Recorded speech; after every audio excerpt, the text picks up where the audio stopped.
Chapter 802. Although Xie Guhong gave Gu Qingshan 3 years to train his swordsmanship, things often change. 2 years later. On this day, Gu Qingshan was still sitting in the sea of jade tags. He put his sword on the ground next to him. This was a standard sect sword that Xie Guhong gave him to make it easier for him to train his swordsmanship. Holding a jade tag in his hand, Gu Qingshan wasn't in the mood to study his swordsmanship. For once, he was in a daze. When the spirit tortoise sent him into this period of time, everything began from here. During these years, he slowly understood what the spirit tortoise said. This is a phantom image of the age of old. The laws of the world are interconnected. During these years, whenever Gu Qingshan was about to break through, the lightning tribulation would descend. The Tianma and Devil Kings of the age of old weren't easy to talk to. No one knew each other. Finally, Gu Qingshan didn't have to smile politely anymore. He mustered up his strength and ruthlessly slaughtered them. Seems like I went a bit too far. But the Tianma and Devil Kings actually became friendly. At the time, the heavens' tribulation was about to end, and Gu Qingshan was a bit tired of killing, not to mention that he hadn't been in contact with anyone for the past few years, so he decided to chat with the evil creatures a bit more. And then everyone became friends again. The heavens' tribulation was finally over. Everyone reluctantly said their goodbyes. During the subsequent lightning tribulation, Gu Qingshan was a lot more relaxed. Each of these evil creatures from the age of old were talented people. They were good at talking, and they knew a lot of rumors from the age of desolation, so they liked to hang out together. Gu Qingshan also learned a lot from their conversations. However, there was one time when Xie Guhong came to check on his lightning tribulation out of concern. After that, Xie Guhong never came again. When it was finally time to face his karmic tribulation, Gu Qingshan was able to have a few days of peace. As soon as the karmic tribulation was over, he once again advanced to virtualized realm. He immediately sensed something. His true body had replaced this young body. In other words, from the moment he entered the grand virtual realm, the person in this world was himself. All the knowledge, skills, and divine arts he had obtained through cultivation here could all be brought back with him. It was simply too mystical. What kind of great cultivator was able to create such a fragment of an era? Gu Qingshan couldn't imagine it. At this moment, a fiery light flew over. Communication glyph. Gu Qingshan received it and scanned it with her inner sight. Xie Guhong's voice came from the communication talisman. The ceremony is about to begin. What about you? Gu Qingshan put the jade scroll back to its original place. He stood up and walked out. 7 years. He had already stayed in the sword abyss for 7 whole years. During these 7 years, Gu Qingshan did not use any soul power. With his level of understanding towards swordsmanship, he didn't actually need to spend soul points to decipher the swordsmanship encyclopedia. He only needed to read and ponder, and he would be able to understand the content of each sword manual. After all these years, he noticed that there was a difference between the sword cultivators of the age of old and the sword cultivators of the future. In the age of old, sword cultivators placed more emphasis on how well they could use their swordsmanship than on techniques, so there was no such thing as a secret art. The sword cultivators of the age of old could level a mountain with a single strike. A single strike could fill up an ocean. When sword cultivators of extraordinary power fought, every strike they made was unparalleled in power. There was no such thing as a secret art. But the cultivators of the future were different. Everyone's strength was limited, and they didn't have the cultivation environment and resources of the age of old, so they began to study how to use their swordsmanship to form a type of power that conformed to the laws of the world and unleash a single strike that far exceeded their own power. This was the origin of secret arts. Gu Qingshan didn't know when secret arts first came into existence. He didn't have time to think about secret arts right now. The swordsmanship of this era naturally had its own unique and mystical aspect. Gu Qingshan was immersed in his cultivation of the sword every single day. But now, he had to stop his cultivation. Because today, the Barren Cloud Palace Master Xie Guhong was going to publicly accept 2 more disciples. As the eldest disciple, Gu Qingshan had to be present to observe and even teach his 2 junior brothers. Recalling the scene 7 years ago when he was accepted as a disciple, Gu Qingshan couldn't help but sigh. He leapt forward and flew towards the small island in the middle of the 7 peak. The small island in the middle of the river. The masters of the peaks were gathered. Many heavenly palace disciples were gathered around. Xie Guhong stood at the center of the area. 2 young cultivators were kneeling in front of him. Because of their outstanding cultivation after joining the sect, they were able to stand out and prove their strength in various trials and competitions. Their temperament was also praised by everyone. That's why these 2 young cultivators were qualified to become the palace master's disciples. And now, the disciple acceptance ceremony was about to begin. Gu Qingshan arrived on the island in the nick of time, obediently stood in front of Xie Guhong and clasped his fist. Xie Guhong asked, "Why did you come so late?" Gu Qingshan explained, "I was reading a sword scripture just now, but I arrived just in time, so I didn't waste any time." Xie Guhong nodded and didn't ask anything else. He knew very well how infatuated Gu Qingshan was with the sword. Sometimes, even when he was there, Gu Qingshan acted like she didn't notice him at all. Xie Guhong casually let them go, but the peak masters and disciples all noticed it. Everyone was feeling an indescribable emotion. Because Gu Qingshan was the eldest disciple, according to the sect's rules, he was the one to preside over this disciple acceptance ceremony. But he was almost late. He was still reading a sword scripture. The peak masters silently scowled. The disciples of the other peaks were unconvinced. "Very well, let's begin," Xie Guhong ordered. Gu Qingshan stepped forward and began to read out the background, past, and achievements of the 2 disciples. While memorizing these words, he observed the 2 disciples kneeling on the ground. Huang Zhan. Shenyang. No Zhaoquan. Seems like I replaced Zhaoquan's position. The ceremony proceeded as planned.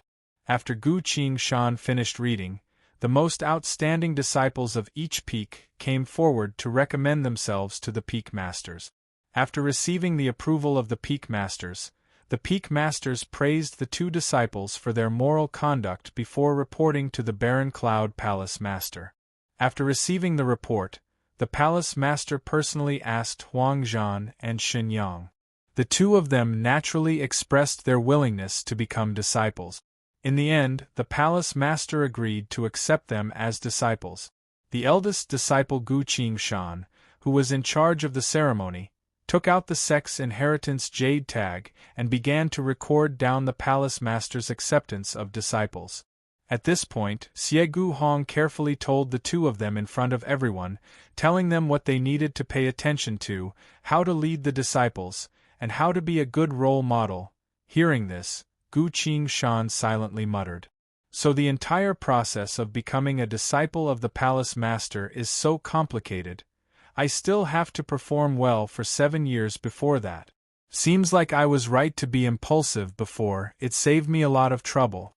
While he was silently thinking, his surroundings went silent. "It's your turn," Xie Guhong sent his voice.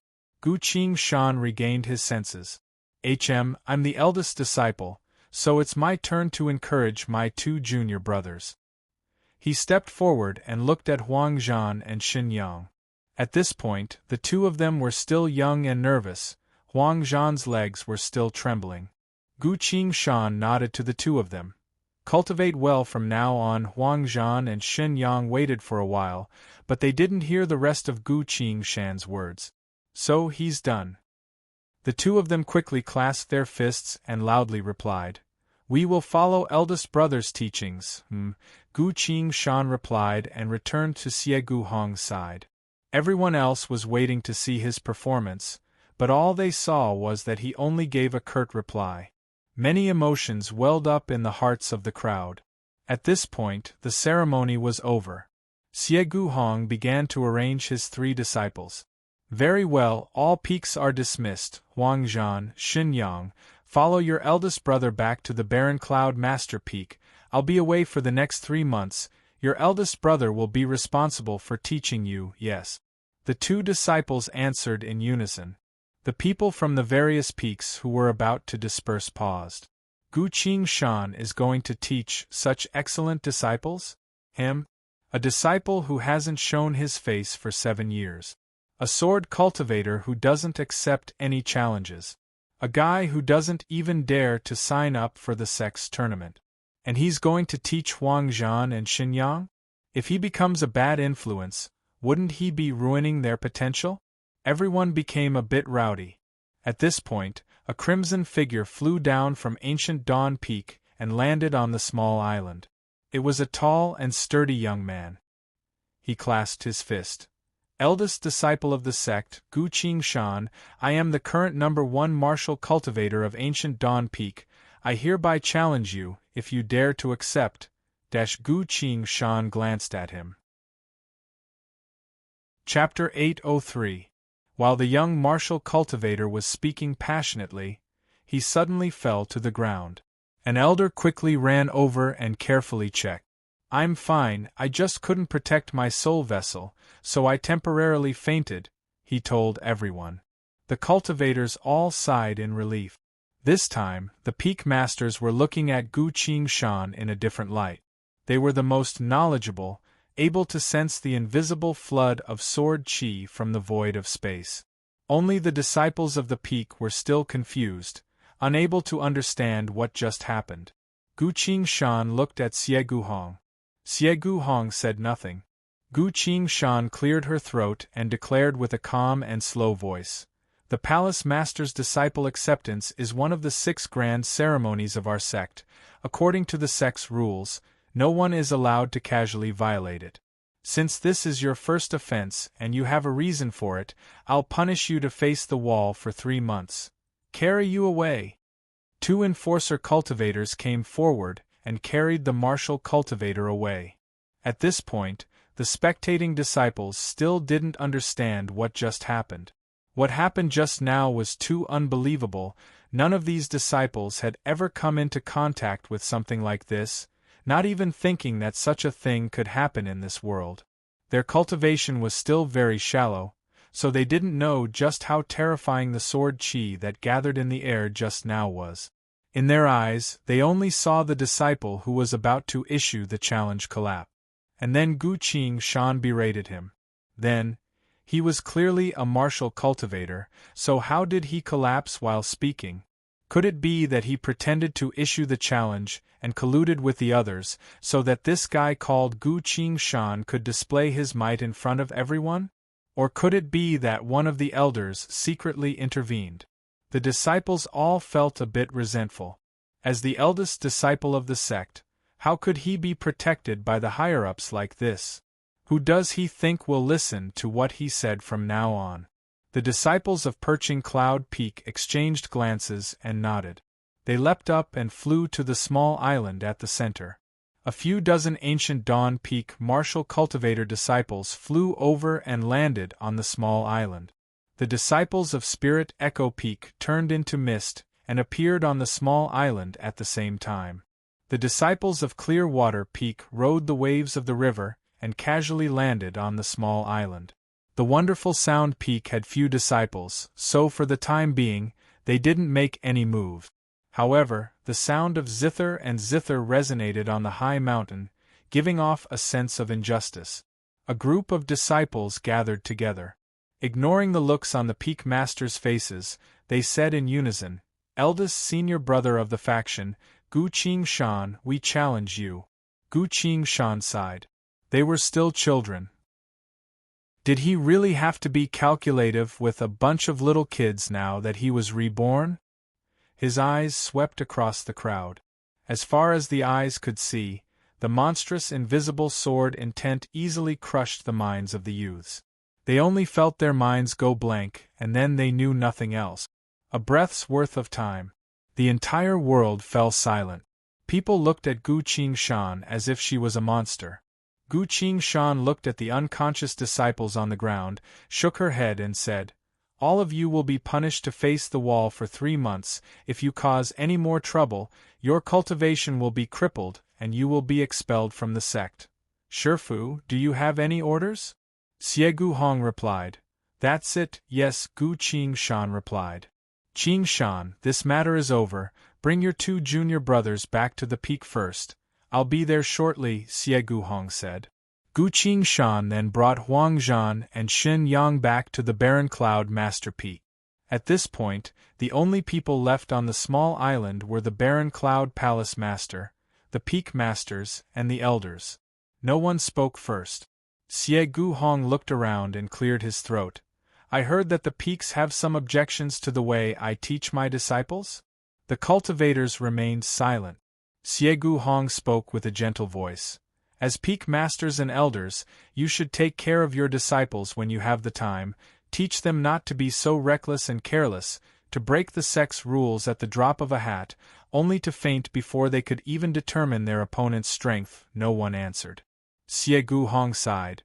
"A few hundred years ago, your cultivation was inferior to mine, but a few hundred years later, I can't believe you're still so careless in teaching your disciples, tch." He swung his sleeves and flew up into the sky, not taking a single cloud with him. No one spoke on the small island, but the atmosphere had become extremely tense. Barren Cloud Master Peak. The 3 disciples had already entered the grand hall of the Master Peak, sat down, and chatted with each other. They needed to wait here for the palace master to return and arrange everything. Huang Zhan looked at Gu Qingshan in surprise and asked, "First brother, how are you so strong?" Gu Qingshan replied, "I just need to cultivate seriously," Huang Zhan replied. "But I've always been very serious. Other than the festivals and gatherings with the other peaks, I've always been cultivating," Gu Qingshan replied. "I've stayed in the Sword Abyss for 7 years. Other than going to the other peaks to look for jade tags, I've never left." Huang Zhan and Xin Yang both opened their mouths wide and gasped. Being able to cultivate to this point had already surpassed their understanding. If a person could force themselves to this point, what else couldn't they do? Gu Qingshan's image in their minds suddenly became much larger. But they didn't know that Gu Qingshan had spent so many years just to return to virtualized realm, which was already a very slow cultivation speed. This time, Gu Qingshan intentionally cultivated very slowly. Because he had enough time. And because being too much of a monster would cause the opposite effect. After all, the laws of heaven and earth were the same in this world. If he cultivated too quickly in front of Xie Guhong, it would instead draw his suspicion. Every time Gu Qingshan broke through, he would try his best to maintain a natural state, so that even if someone noticed, they would think that it was a natural process. At this point, Xie Guhong had returned to the Master Peak feeling refreshed. He immediately began to give orders. "Qingshan, since you've shown your cultivation today, there's no need to stay in seclusion all day. Your realm has already surpassed your peers by 4 to 5 stages, so you should be more than enough to guide them." He tossed a jade disc to her. Gu Qingshan caught it. "This is the sect master jade disc. When I'm not here, you can use my jade disc to collect resources, scriptures, and cultivation resources from the other peaks, as well as guide my 2 junior brothers in their cultivation." "Yes, master, where do you want to go?" Gu Qingshan asked. Xie Guhong replied, "I have to go to the front lines. You should know what kind of eerie things are happening at the front lines. I want to see for myself so that I can grasp the truth." Then he solemnly told her, "Teach your 2 junior brothers in my stead, as you wish, master." Gu Qingshan became serious and clasped her fist. Xie Guhong nodded in satisfaction. He then told Huang Zhan and Xin Yang a few more things in detail. After everything was said and done, Xie Guhong disappeared from the grand hall. After master left, Gu Qingshan brought Huang Zhan and Xin Yang to the outside of the Sword Abyss. The sword abyss was like a mountain valley, but if one wanted to go deeper, they would have to go through layers upon layers of formations and slowly descend several hundred feet into the abyss of the mountain before reaching the sect's hidden sword scriptures. Standing outside the valley, Gu Qingshan pointed at the 2 cultivation rooms on the side of the valley. Master and I spent some effort to set up 2 cultivation grounds outside the sword abyss. One is completely suitable for the cultivation of spells, and the other is suitable for the cultivation of martial arts. In this way, the 3 of us can cultivate together. Huang Zhan and Xin Yang both nodded. Gu Qingshan clapped her hands. Very well, go and cultivate first. If there's anything you don't understand or if you need anything, come find me at the sword abyss. I also need to go cultivate now. Huang Zhan and Xin Yang exchanged glances. We've only just entered the Master Peak. Without doing anything else, we're already going to cultivate. Gu Qingshan continued. One day from now, I will test your strength, then think of a way to help you cultivate better. Huang Zhan couldn't help but ask. Eldest brother, why one day from now? Gu Qingshan spoke apologetically. There's a sword scripture that I've only read halfway through, so I'm worried about it. I need to hurry up and finish reading it in one day, only then will I have the mind to think about your matters. Xin Yang couldn't help but ask. Eldest brother, you should at least show us where we're going to stay, otherwise we won't even be able to find a place to rest. Gu Qingshan was a bit surprised and replied, If you're tired, you can rest in the cultivation rooms. Xin Yang went silent and digested the meaning behind those words. Huang Zhan carefully asked, Eldest brother, did Shifu never arrange a place for you to rest? Gu Qingshan replied, That's too troublesome. It's better to just stay in the sword abyss. You can cultivate whenever you want and meditate if you're tired. That's a good idea. Shifu also felt that it was a good idea. Xin Yang cut in, which means eldest brother stayed in the sword abyss for 7 years? 7 years and 8 days, Gu Qingshan replied. Huang Zhan and Xin Yang both turned to look at the mountain valley. The mountain valley led deep into the mountain. Other than the vast sea of sword scripture jade tags, there was nothing else. Eldest senior brother stayed in there for 7 years and did nothing but cultivate, Gu Qingshan said. All right, you can all go cultivate. I also need to study the sword scripture. See you in one day. Saying so, he headed towards the mountain valley. Eldest brother, wait a minute, Xin Yang called out. Gu Qingshan stopped, turned around and asked, Is there something else? Xin Yang took a deep breath and asked in confusion. Eldest brother's cultivation has already far surpassed your peers.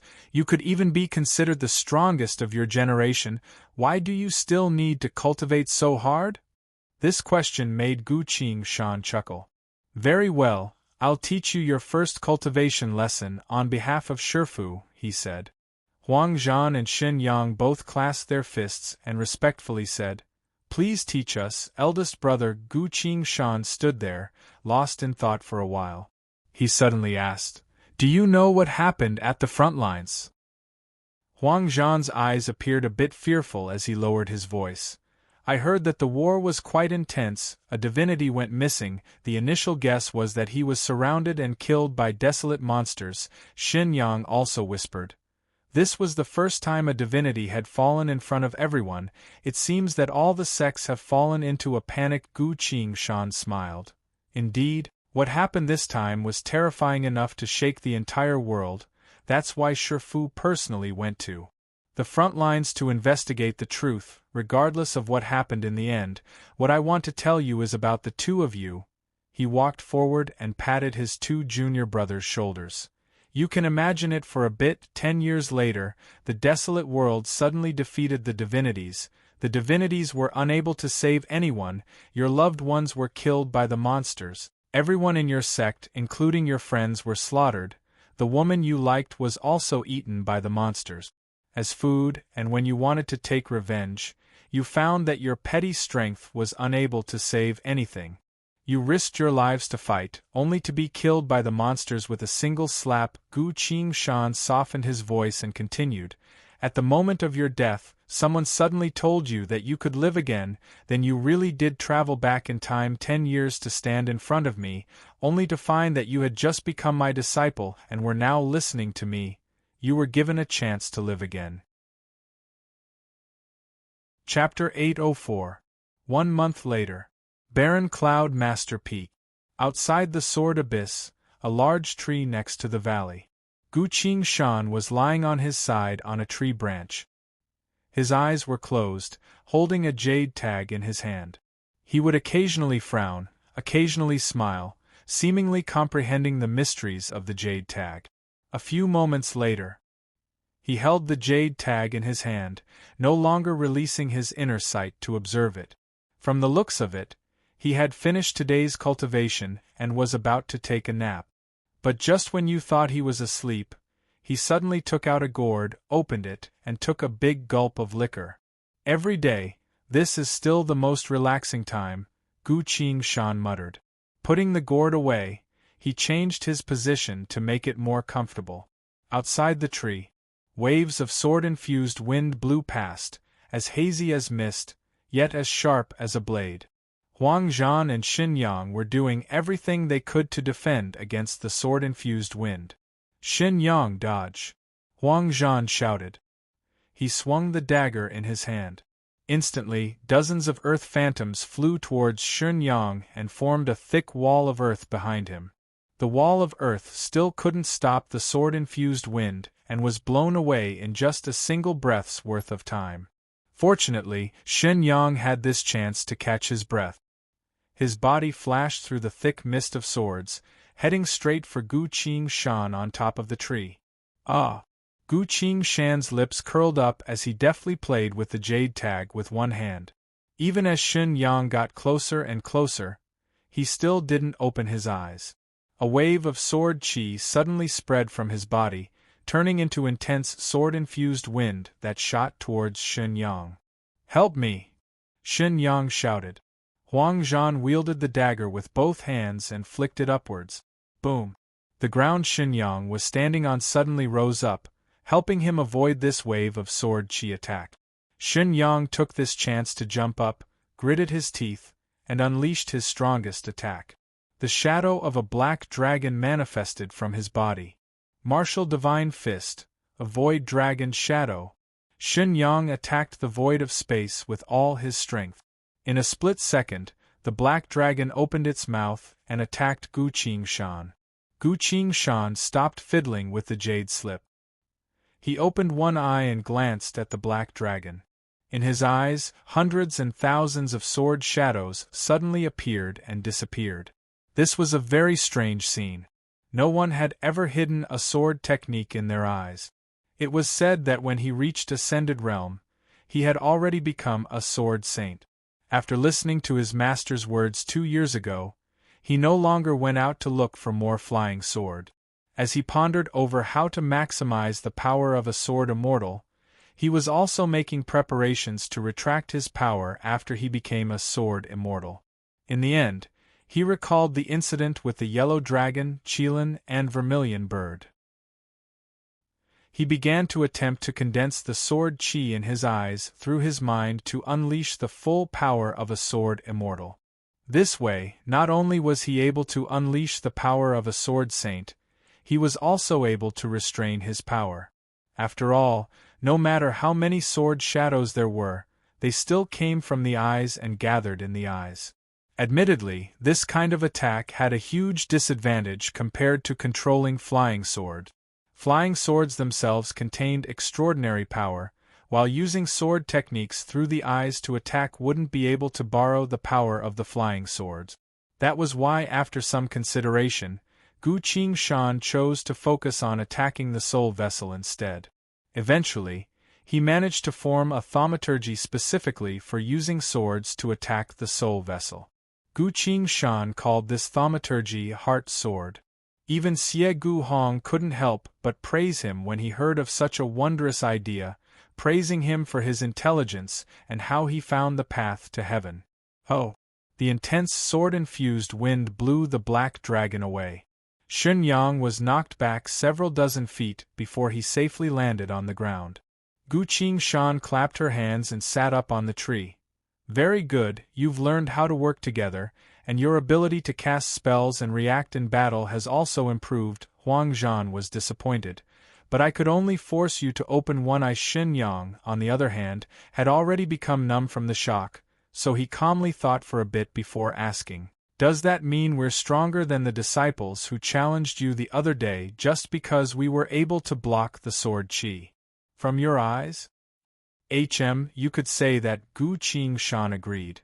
After all, I only used 10% of my power that day, but against you, even though I only opened one eye, I still used 20% of my power. Xin Yang asked further, "What if they work together?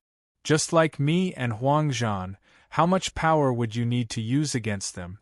30%. Let's not talk about this anymore. As disciples of the Master Peak, you should never compare yourself to cultivators of the same generation, you should always look further ahead, Gu Qingshan replied. Xin Yang nodded, then sighed. No wonder so many peak masters couldn't even say a single word. Huang Zhan asked, "First brother, how did you comprehend such a terrifying thaumaturgy?" Hearing this, it was Gu Qingshan's turn to sigh. He seemed to have recalled some unbearable past and shook his head. Just wait until you've been killed by someone's gaze a few times, you'll feel the same. Huang Zhan couldn't help but laugh. Ahahaha, killed by someone's gaze a few times? First brother's jokes are so funny. Gu Qingshan clapped his hands and jumped down from the tree with a bit of reluctance. Ever since his two junior brothers arrived, he had something he had to do. Just now, he was lying on the tree branch, sparring with his two junior brothers. This was indeed the most relaxing moment of his life. But today's sparring session was over. Now, he had something else to do. His two junior brothers were still growing, so aside from cultivating hard, they also needed to keep up with their nutrition. Gu Qingshan said, "I've used up all the ingredients we've stored. I'll go to Gray Crane Peak to pick some more and cook spirit cooking for you tonight." Ah! Huang Zhan and Xin Yang's eyes lit up. First brother's cooking was top-notch. The spirit cooking he made was so delicious that they couldn't stop eating. "First brother, I want to eat meatball hot pot tonight," Huang Zhan sincerely said. "I want to eat spicy sauce noodles, with a few extra eggs," Xin Yang said. Gu Qingshan didn't even turn around and said, "Focus on cultivating. If I see anyone slacking off when I get back, I won't be able to eat dinner tonight." He flew up into the sky and headed towards Gray Crane Peak. Gray Crane Peak. "Greetings, first brother." Greetings." "Greetings, first brother." Greetings." "Greetings, first brother." No matter where Gu Qingshan went, all the disciples he met would clasp their fists and greet him. With the warnings and explanations of high-ranking cultivators from the various peaks, everyone gradually understood just how terrifyingly strong this first brother of theirs was. People always respected the strong, this would never change, no matter what era it was. So Gu Qingshan's treatment immediately changed. As soon as they found out that he was here to pick up ingredients and other necessities, many disciples ran around to help him get them. Gu Qingshan actually had nothing to do.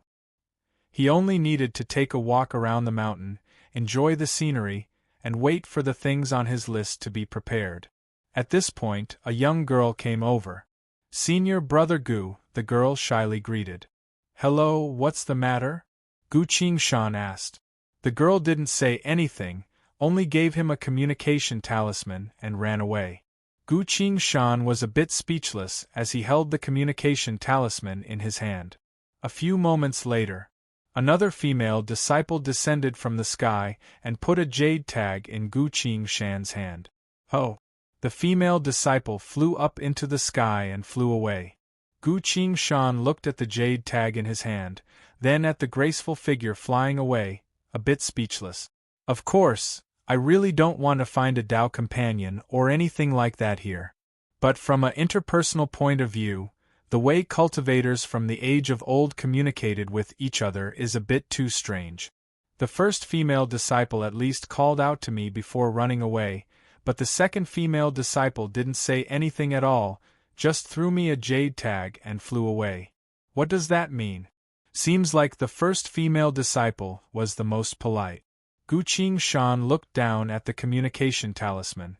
After a bit of thought, he quickly understood. With a communication talisman, a lot of things don't need to be said face to face. There's room for negotiation, avoiding a lot of awkwardness when people first get to know each other. She's considerate and smart. Gu Qingshan praised, then couldn't help but look at the jade tag in his hand. Not saying anything at all, what's inside?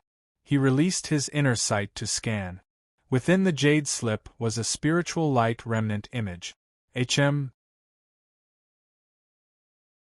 Chapter 805. While Gu Qingshan was focused on reading the contents of the jade tag, a pair of jade-like hands suddenly reached out and pulled his hand away. The jade tag was taken away.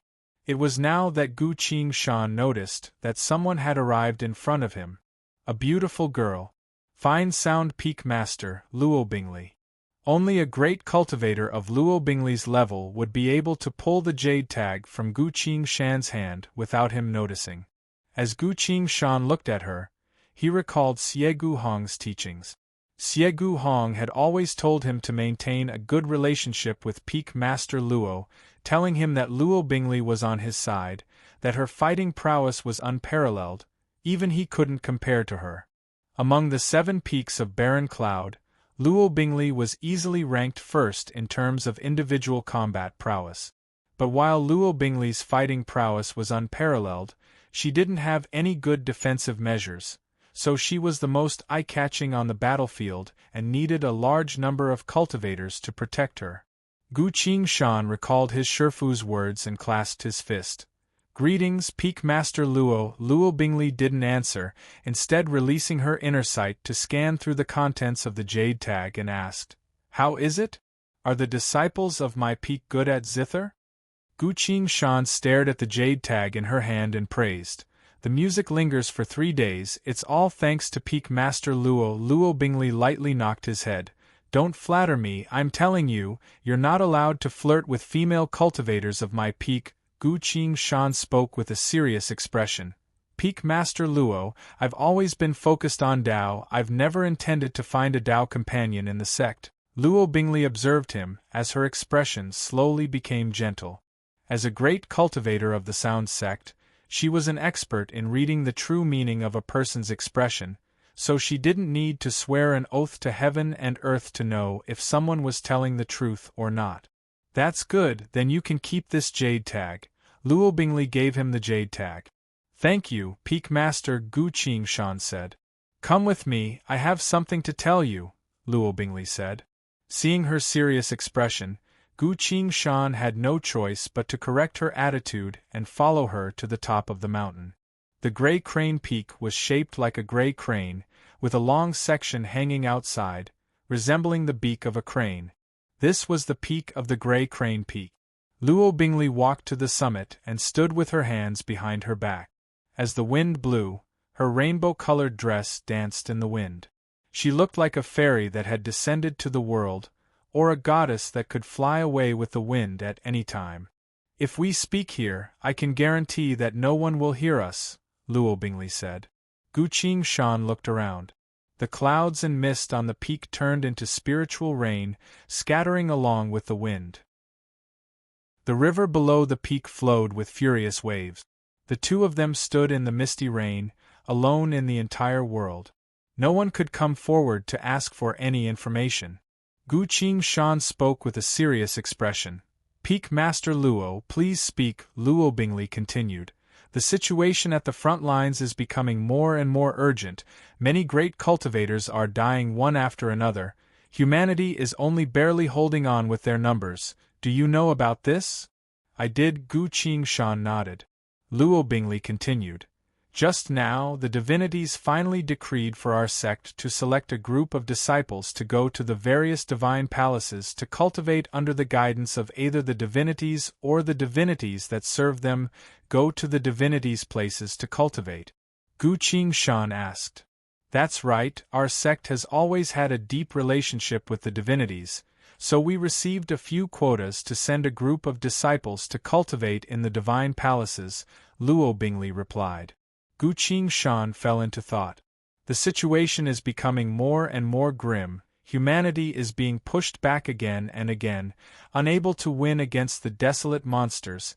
Even the divinities are at a disadvantage. It seems the divinities want to increase humanity's strength once again, raising a group of powerful warriors for the sake of future wars. Are the divinities getting impatient? Gu Qingshan blurted out. Luo Bingli was shocked and scolded him. How dare you? How dare you say something like that? Anything that talks about the divinities is always the beginning of a disaster. Gu Qingshan smiled. My apologies, Peak Master Luo, please continue. Luo Bingli glared at him again, then continued. The sect has decided to hold a competition to select the most talented disciples from each generation to go to the various divine palaces to cultivate, to be able to receive guidance from the divinities. The disciples of each generation would most likely fight to the death for such a chance, Gu Qingshan commented. He then smiled and said, But didn't we just hold a competition a few days ago? Wouldn't it be troublesome to do it again now? Luo Bingli replied. It's different this time. Each peak will be holding a competition between their own disciples to determine the quota. Gu Qingshan was a bit surprised. There's a need to choose? You great cultivators are teaching disciples every day. Don't you know who's good and who's bad? Luo Bingli replied. You don't need to worry about that. I came here to tell you that while the palace master isn't here, the disciples of your peak have always been the role models of the other peaks, so after discussion, we've decided to give your peak 2 quotas. Gu Qingshan immediately asked. How many quotas are there in total? Luo Bingli replied. 30 quotas. 30 quotas? Only 2 for the peak? He smiled. Luo Bingli glanced at him and replied. That's right, this was the result of discussion between the peaks. Because the palace master was lost at the front lines and couldn't be contacted, everyone made this decision. I hope you can quickly choose 2 quotas, she then added. The ancient Dawn Peak Master has already notified Huang Zhan and Xin Yang about everything, telling them to prepare for the selection of the peak's quotas. Gu Qingshan fell silent. The other party directly went past me to notify Huang Zhan and Xin Yang. Although those 2 brats have good temperaments, they're still too young. How could they resist such temptation? To be personally guided by a divinity, this is a great opportunity for a cultivator. Gu Qingshan slowly understood. Each of the peaks would organize a competition among themselves. In other words, I'll have to compete against Huang Zhan and Xin Yang for the right to enter the divine palace. Gu Qingshan felt a deep sense of malice. While Shifu isn't here, they took out 2 quotas to provoke the disciples of the peak. How dare they? Could it be that Shifu lost contact with them, so they assumed that Shifu wouldn't return? But from what he saw in history, Gu Qingshan knew very well that Xie Guhong was completely unscathed even when the heavenly palace was destroyed. He looked at the clouds outside the peak. The clouds were constantly churning, occasionally raining, occasionally gathering and dispersing.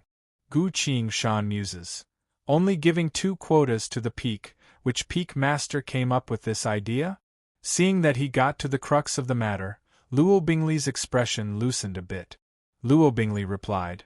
It was Ancient Dawn Peak and Spirit Echo Peak's suggestion.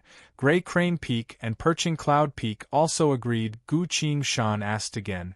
What about Clear Water Peak and Fine Sound Peak? Luo Bingli replied. Both of our peaks objected, but we were alone, so the decision was forcefully passed. Gu Qingshan clasped his fist with a serious expression. Thank you, Peak Master Luo. Since my Shifu isn't here, please tell me about the sect's current situation. Seeing his reaction, Luo Bingli was a bit more satisfied and explained.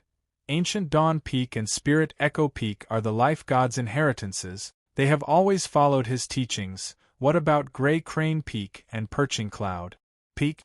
Gu Qingshan asked. These 2 peaks are loyal to the Star God. As you know, the Star God has never gotten along with Water God. Gu Qingshan asked. So your Fine Sound Peak and Clear Water Peak are following Water God? Indeed, your Shifu has also listened to Water God's advice and teachings. Water God is a rather unique one among the divinities. He has the friendliest attitude towards humanity. So now that my Shifu's whereabouts are unknown, they want to make a move on the Master Peak. Indeed, your Shifu sometimes thinks too much about the casualties of humanity on the battlefield, and Barren Cloud Heavenly Palace is one of the largest sects of humanity, so your Shifu's actions would be followed by countless other sects. For some of the most venerable existences, personally following your Shifu would cause a huge impact, so these words were very clear. Xie Guhong went to the front lines to observe the situation, but unexpectedly lost contact with him. At this point, there were only his 3 disciples on the Master Peak. This was a good chance. If his 3 disciples were to fight with each other and do something shameful, or even do something irreparable during the competition, then with the help of someone with ulterior motives, the entire cultivation world would know about it. Xie Guhong would be labeled as a failure to teach his disciples. As the master of a sect, if he was labeled as a failure to teach his disciples, the only path he could take would be to abdicate his position. Even if he didn't abdicate, the divinities would naturally speak up about it. Gu Qingshan sighed. He casually reached out his hand and caught a leaf that was flying through the wind and rain. Half of the leaf was yellow, the other half was green. No one knew where it was flying to. Would it go with the flow or ride the wind? Gu Qingshan let go and allowed the leaf to be swept away by the wind. At this point, Luo Bingli continued. The will of the divinities cannot be disobeyed. They ordered us to choose someone to cultivate in the divine palace, so we have to choose someone to go. Gu Qingshan, you are the eldest disciple of the Master Peak, so the competition between the disciples of the Master Peak is inevitable. At that time, all the Peak Masters will be there to watch.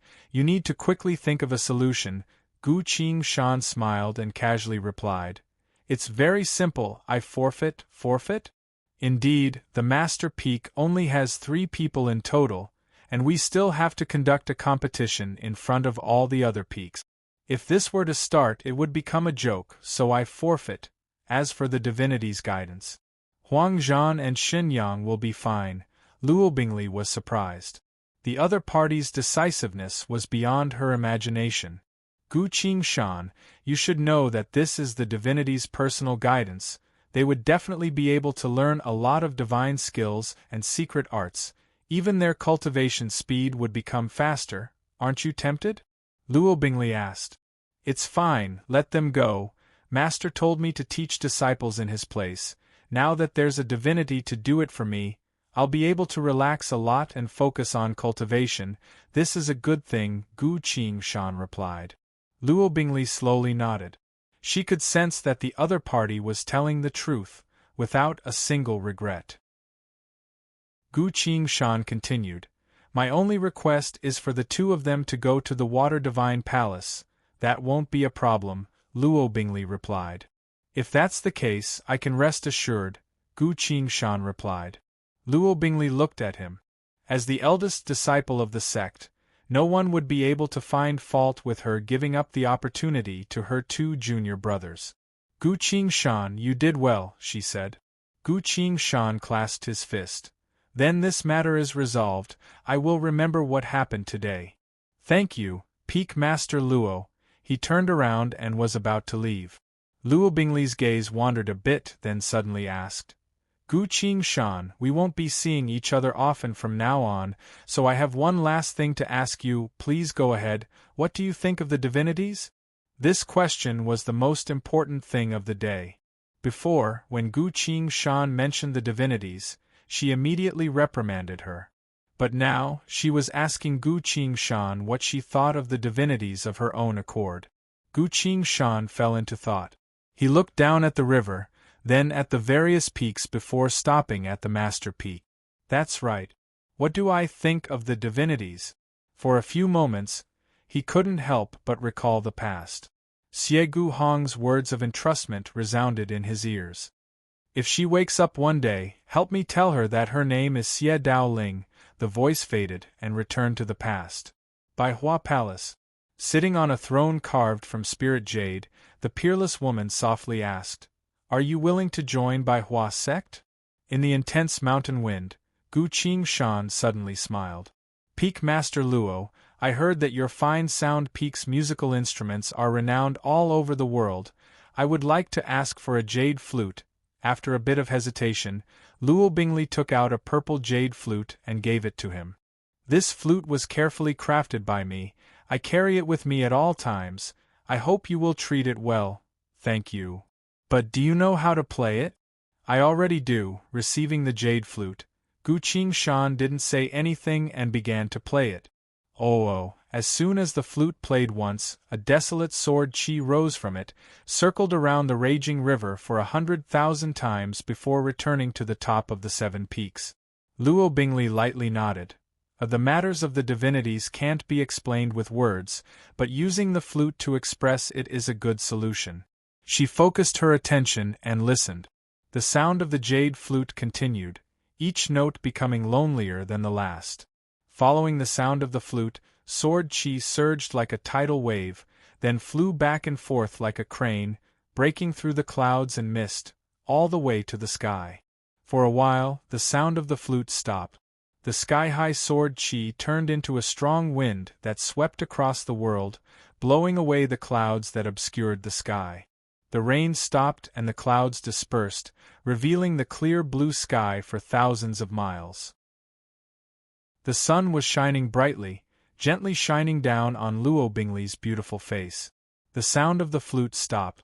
Luo Bingli silently stood there with ripples in her eyes. In front of her, there was no one else. Only the scenery of the mountain, illuminated by the sunlight, filled with vitality.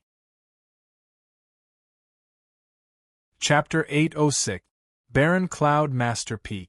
Gu Qingshan had returned. At this time, the Master Peak was already quite lively. The Peak Masters of Ancient Dawn Peak, Spirit Echo Peak, Perching Cloud Peak, and Grey Crane Peak were all sitting in front of a battle arena that was being built. Many disciples were busy setting up the battle arena and decorating the venue. This was a very formal affair, so every step had to be done flawlessly in order to be effective. Eldest brother, as soon as Huang Zhan and Shen Yang saw Gu Qingshan, they immediately ran over as if they had found their pillar of support. "What is it? Why do I feel like you're a bit nervous?" Gu Qingshan smiled and asked. Huang Zhan replied, "The Peak Masters said that we're going to fight on the battle arena," Shen Yang added. "Although there are only 3 of us, we heard that this is related to the divinity selection, so we have to fight." Gu Qingshan walked past the 2 of them and looked at the busy cultivators. "Ah? This is the Master Peak. I remember that according to the sex rules, no one from the other peaks is allowed to do anything offensive here. Hey, you guys over there, who allowed you to set up a battle arena?" The cultivators didn't seem to notice and continued what they were doing. The Peak Masters exchanged glances with contemplative looks. Gu Qingshan silently smirked. 7 years. For the first time in 7 years, he reached his hand into the void of space and grabbed the sword he carried with him. The sword phantom flashed. The heads of 12 disciples flew up into the sky. Everyone's expressions changed. Too fast. The sword was too fast, so fast that it sent chills down their spines. They had thought that since the Peak Masters were here, the outcome had already been decided.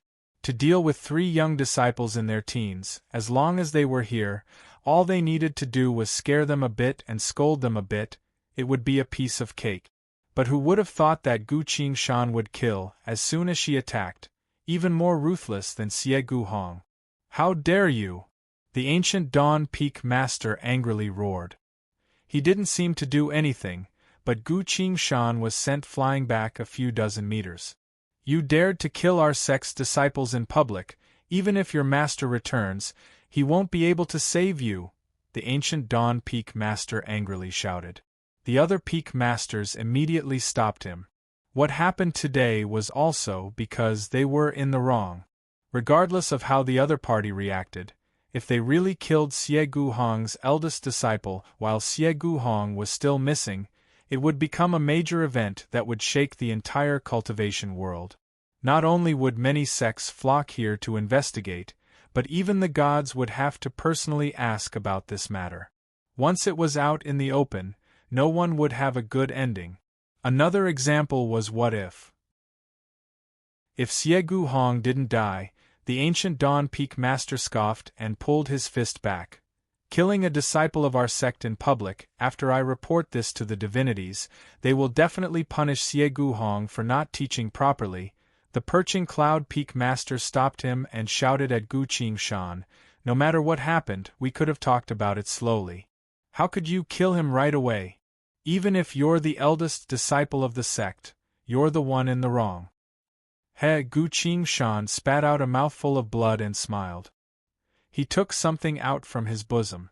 The sect leader jade plate. This was given to him by Siegu Hong before he left. This was the supreme jade disc of the entire sect. Even after a few 100,000 years, it still held supreme authority, until it was completely destroyed in Xie Daoling's hands. It was also because Gu Qingshan didn't have this jade disc that she died 4 times in a row at the hands of the 4 divine beasts. Gu Qingshan held the jade disc and infused it with spirit energy. The jade disc shone brightly. The sect is about to collapse.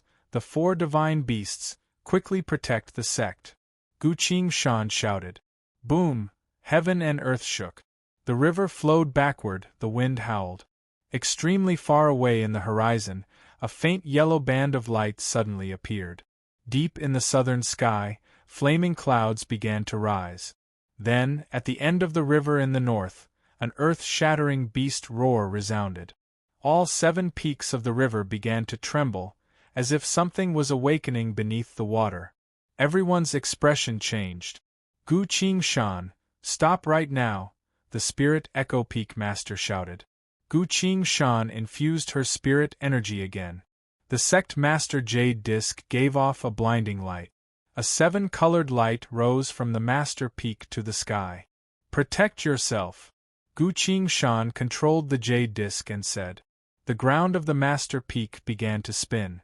Mystical golden runes and silver talismans appeared from the ground, under Gu Qingshan's control.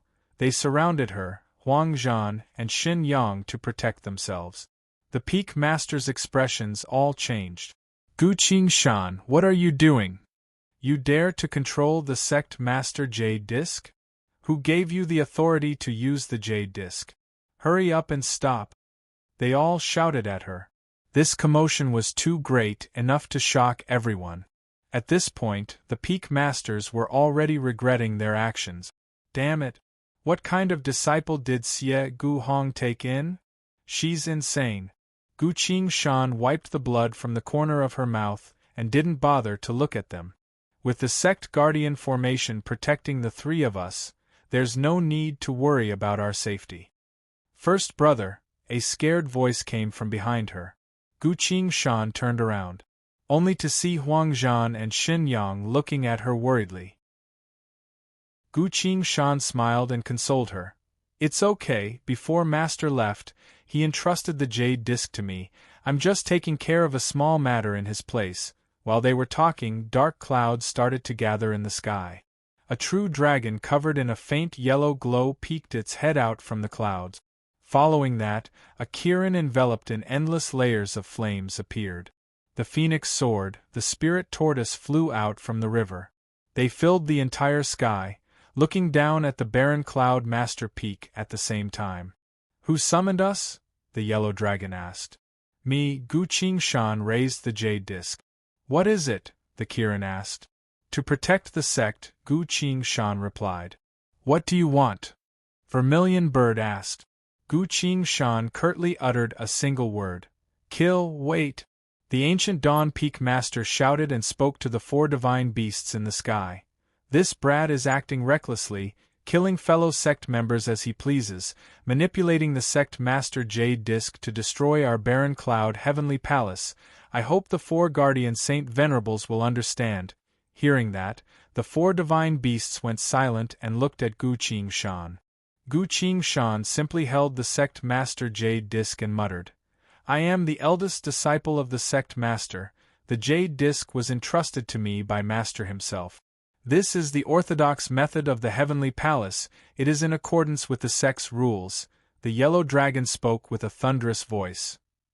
He isn't lying, Vermilion Bird spoke. Within the heavenly palace, the master peak is the orthodox method, not to mention he has the jade disc in his hand, the spirit tortoise spoke. The sect master jade disc is in accordance with the heavenly palace's fate, it is definitely not a rumor. The jade disc in Gu Qing Shan's hand gave off a clear ring, as if answering the spirit tortoise's words. Hearing that, the four divine beasts were even more certain. The Kirin mused, we only listen to the jade disc, if that's the case. The yellow dragon spoke. Give your orders. They stared at Gu Qing Shan. Gu Qing Shan looked at the peak masters. The sect master jade disc is here. Kill them for me, yes. Yes. Yes. Yes. The four divine beasts replied in unison. The wind was rising. The four divine beasts released an overwhelming murderous aura.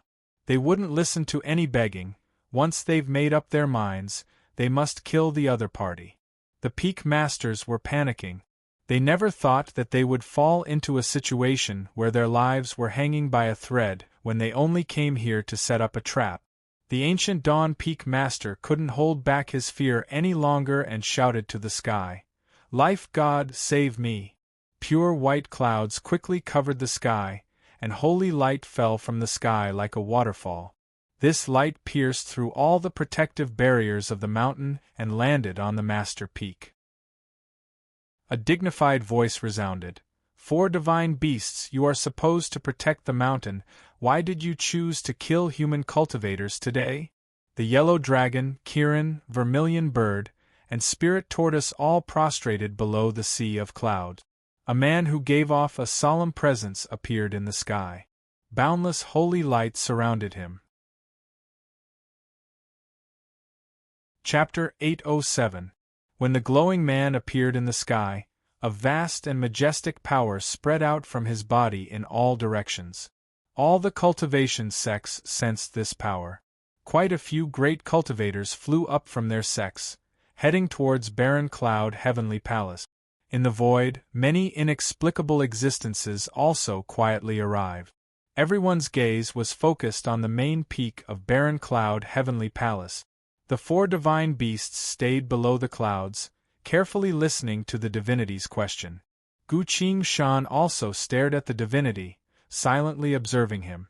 Legend had it that the gods created the human race in their own image, so in the billions of worlds, the human form was the universal form of communication for all races. Perhaps the difference between a deity and a human was between the eyebrows. There was a burning golden flame between the god's eyebrows. As for the brilliant light around him, Gu Qing Shan knew where it came from. The creation of the gods was invisible, and the radiance was the manifestation of the majesty of the gods. Therefore, that radiance was the armor of the god. Back in Triest's collection world, he had also worn an armor of Pantheon. At this point, the divinity had finished asking his questions. The yellow dragon answered, Dear Life God, we are not here to kill cultivators, we are merely following the orders of the Heavenly Palace's sect master to protect the Heavenly Palace's true inheritance. Life God said, Sect master's order? If I recall correctly, the Barren Cloud Heavenly Palace's sect master is still at the front lines. The yellow dragon replied, According to Barren Cloud Heavenly Palace's rules, when the sect master isn't here, we must obey the sect master's jade disc. Life God looked at Gu Qing Shan. Without waiting for the life god to speak, Gu Qing Shan immediately reported respectfully, Dear God, I'm just following the sect's rules, and the four sacred beasts also approve of this. Great God, you came to this place with mercy, but according to the rules of my sect, these people must be executed. They are not worthy of your mercy. It was quiet all around. The entire heavenly palace fell silent.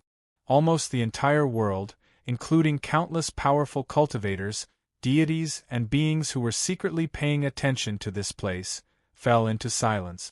This person must be crazy. How dare you speak to a god like that? Gods rarely interfere with the internal affairs of human sections. No, nothing like this had ever happened before. However, the first time the god interfered, he was easily rejected by a young man. The life god's voice also changed a bit. Let me ask you, these human cultivators are all very powerful, and they are all peak masters of their respective peaks. You are only a disciple. What crime do you have to sentence them to death? Hearing this, Gu Qing immediately said, according to our sect's rules, no one can come to the barren cloud main peak without palace master's summons.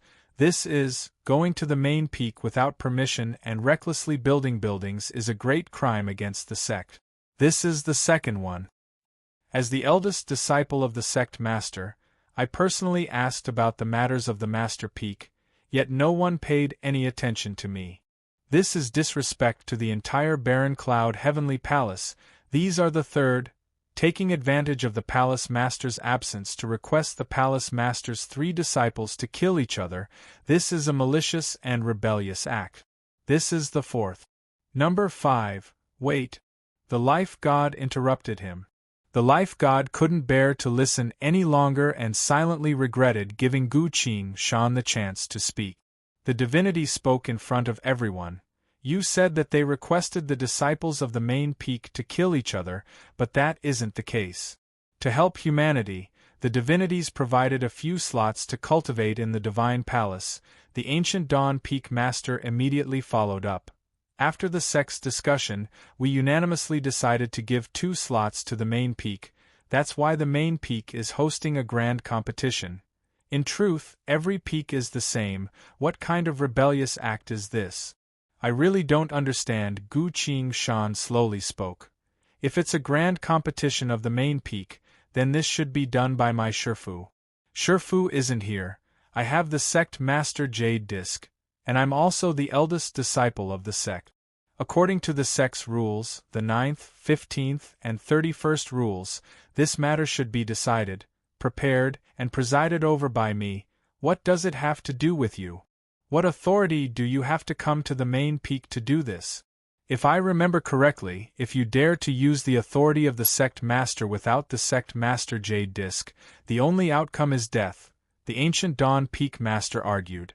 We were worried that a young man like you wouldn't be able to handle this matter properly, causing your 2 junior brothers to hold a grudge against the sect, Gu Qing replied.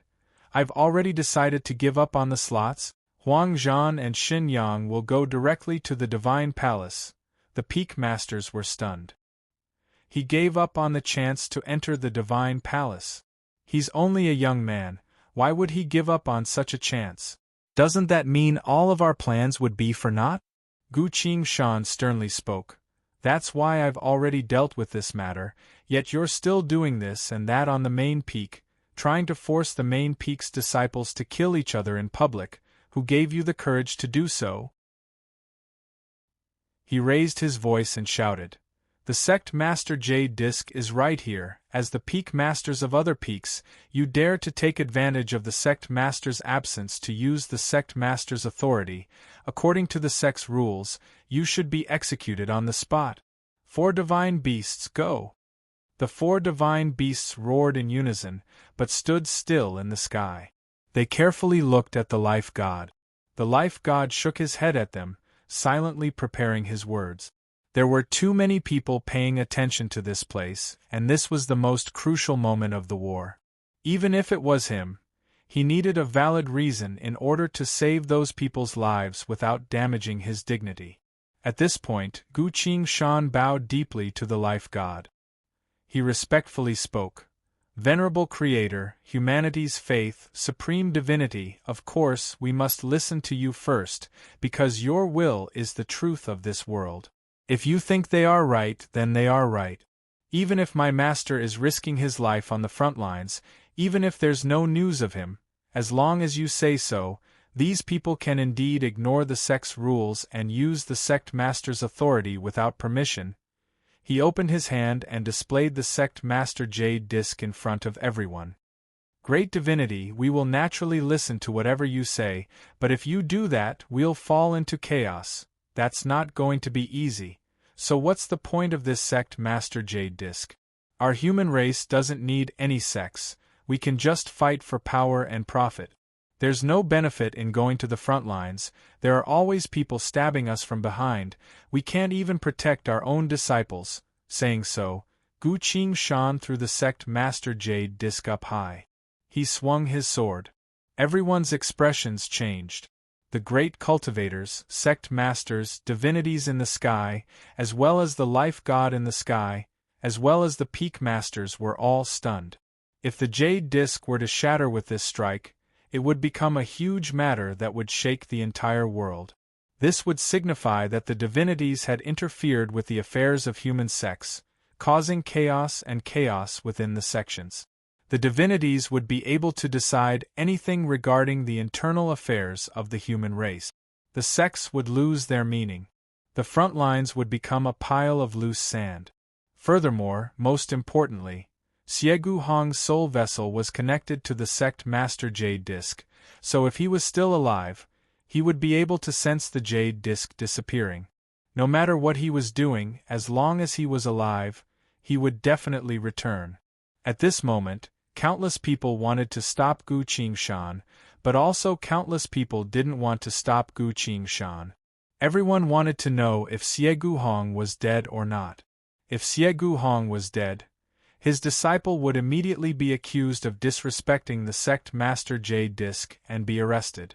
If Xiegu Hong wasn't dead, then things would be interesting. As the Barren Cloud Palace Master, a renowned peerless sword cultivator, Xiegu Hong would definitely fight to the death against these peak masters who humiliated his disciple. The number one sect of the world, the Barren Cloud Heavenly Palace, would fall into internal strife. This sect would soon fall apart and head towards collapse. Collapse under the interference of the divinities. Time seemed to have stopped at this moment. Countless thoughts flashed through everyone's minds. Finally, Gu Qingshan's sword was about to touch the jade disc. No one tried to stop him. At this crucial moment, Gu Qingshan's sword suddenly stopped. He stared closely at the jade disc, because an inner sight was transmitted to him from the jade disc. The owner of the jade disc was Xiegu Hong, and this inner sight naturally belonged to Xiegu Hong. His voice came from the jade disc. Qingshan, I've done what I came to do and will soon return to the sect. How has your cultivation been lately? Have you been teaching the two junior brothers well? Gu Qingshan didn't show it on her face, but she was silently laughing.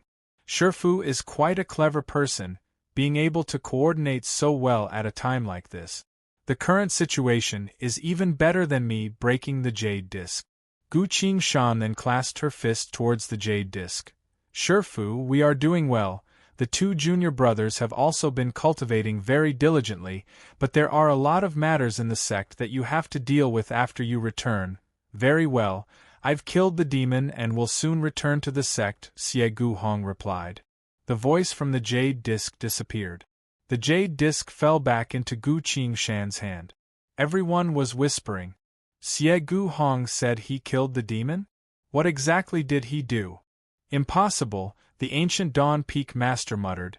He was clearly lost in the desolate world. How could he, at this point? Something else happened.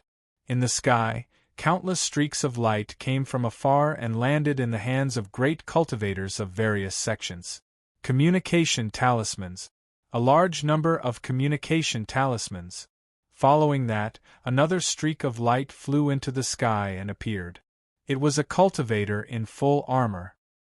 He first bowed to the life god, then couldn't help but excitedly declare to everyone, "We achieved great victory at the front lines."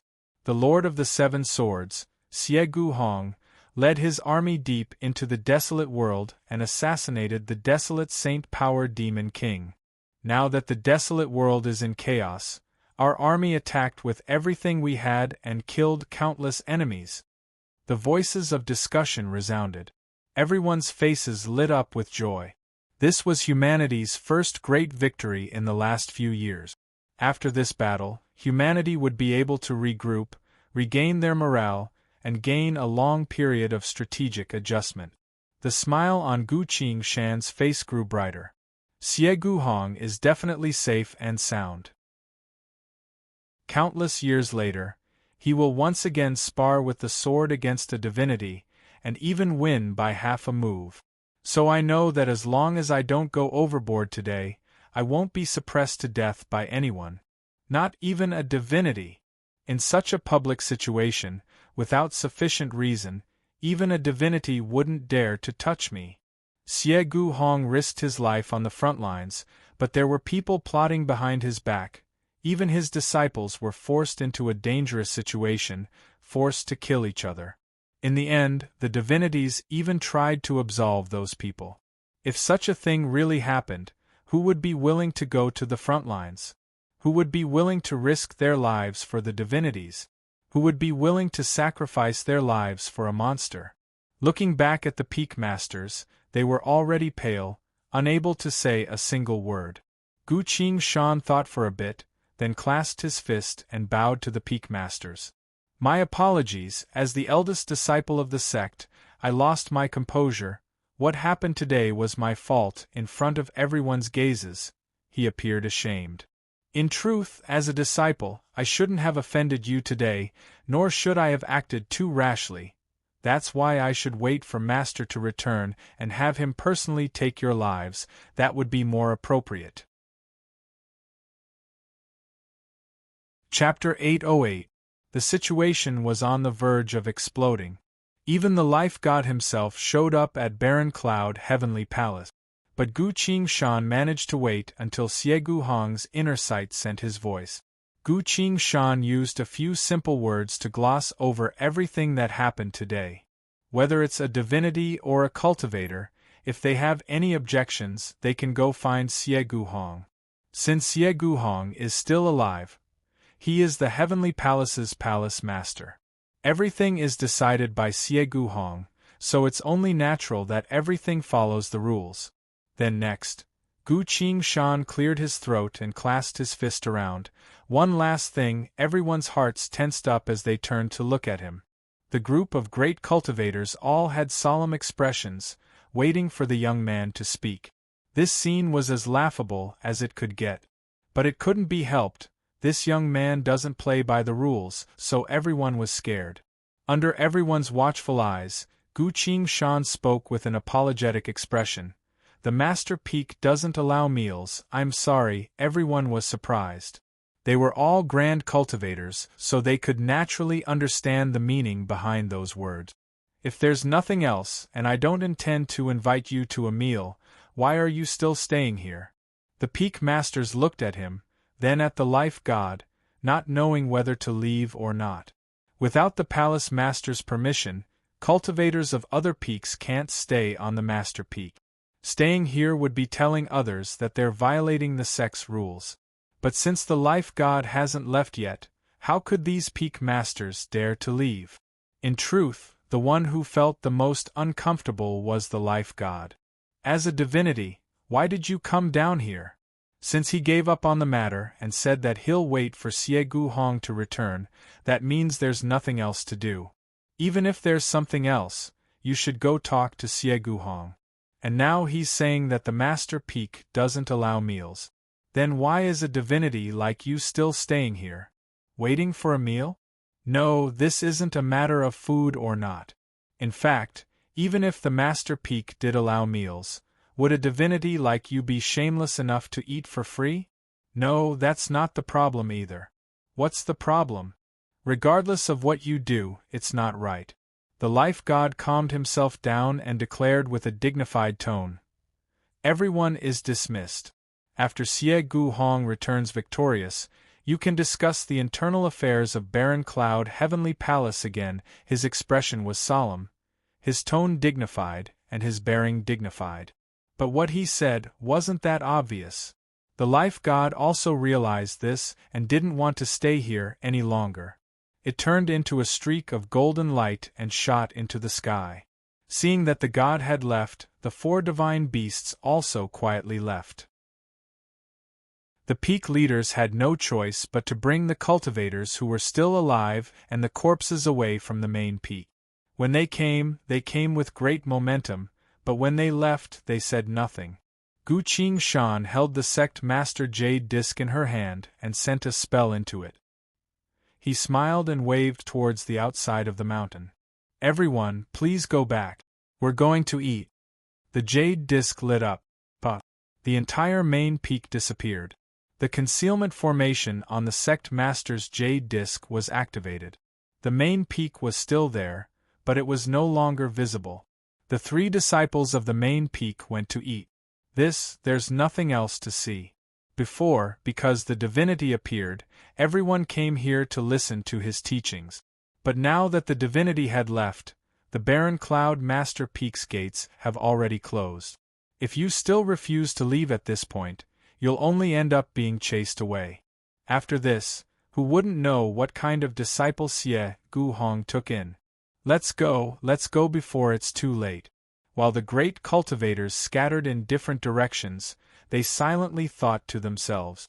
The next generation of barren cloud heavenly palace is not to be trifled with.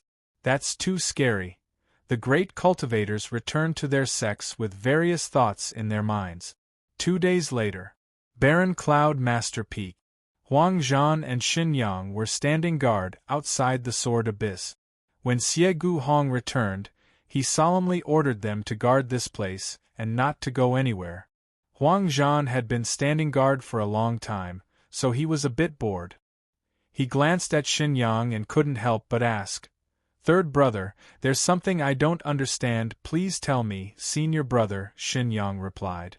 Huang Zhan asked, "2 days ago, why did all those people leave when senior brother said you won't leave any food?" Xin Yang asked, "Then what should they do? Continue to stay on our master peak?" Huang Zhan waved his hand dismissively. "That's not what I meant, I just felt that senior brother's words were very clever. No matter how much I thought about it, I really couldn't learn it." Xin Yang chuckled. "If it was you, what would you say?" Huang Zhan puffed out his chest and shouted, "If there's nothing else, then scram from the master peak." Xin Yang glared at him. "The divinity is in the sky, you dare to tell the divinity to scram?" Huang Zhan was a bit dejected. "That's why I felt that senior brother's words were very clever.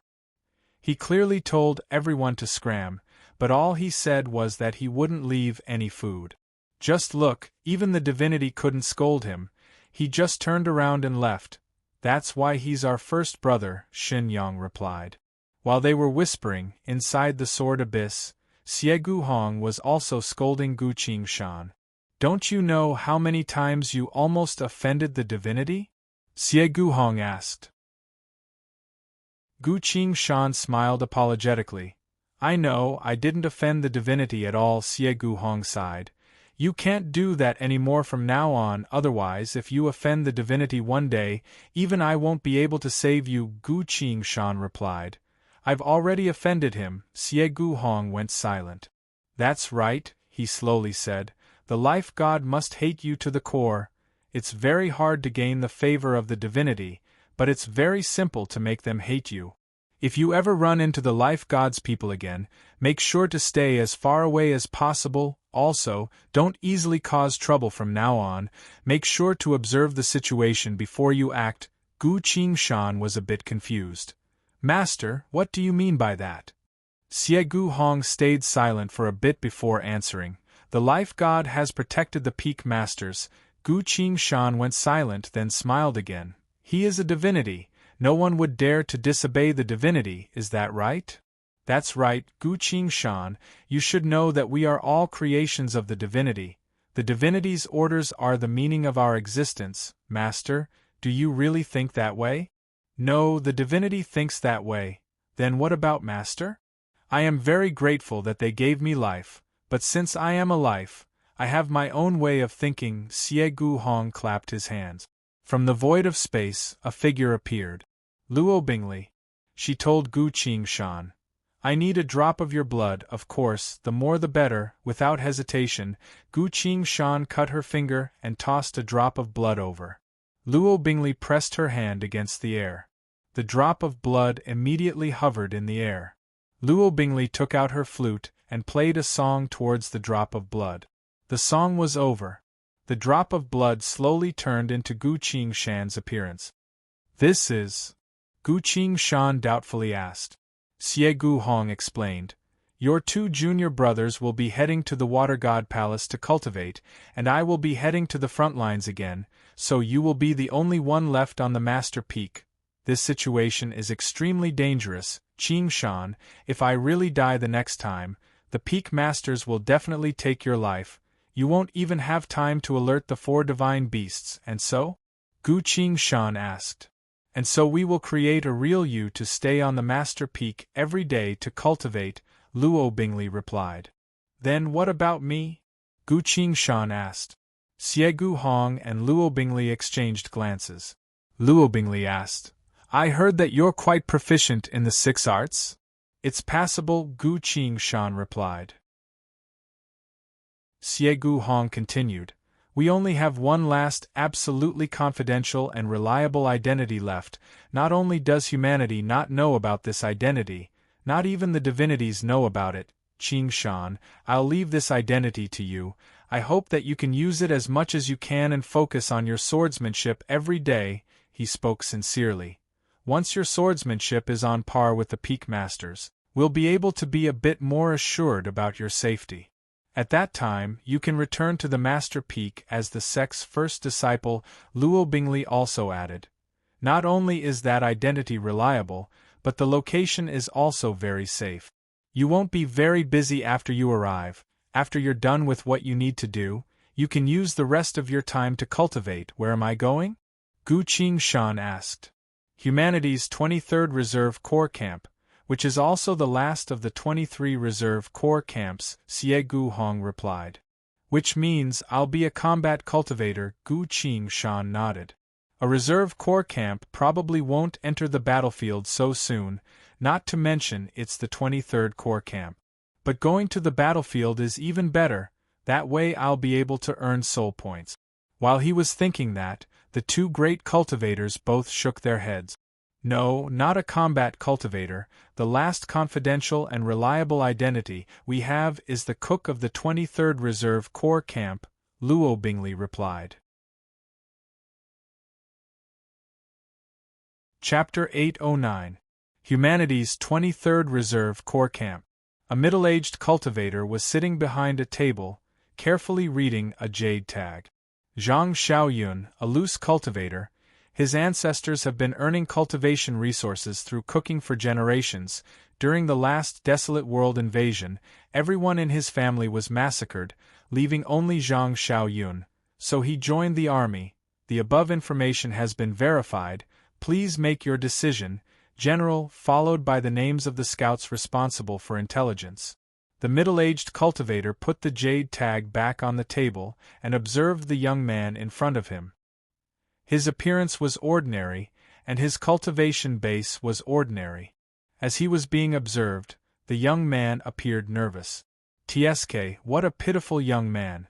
the middle-aged cultivator asked the deputy general next to him. "Do we not have enough cooks in our camp?" The deputy general reported.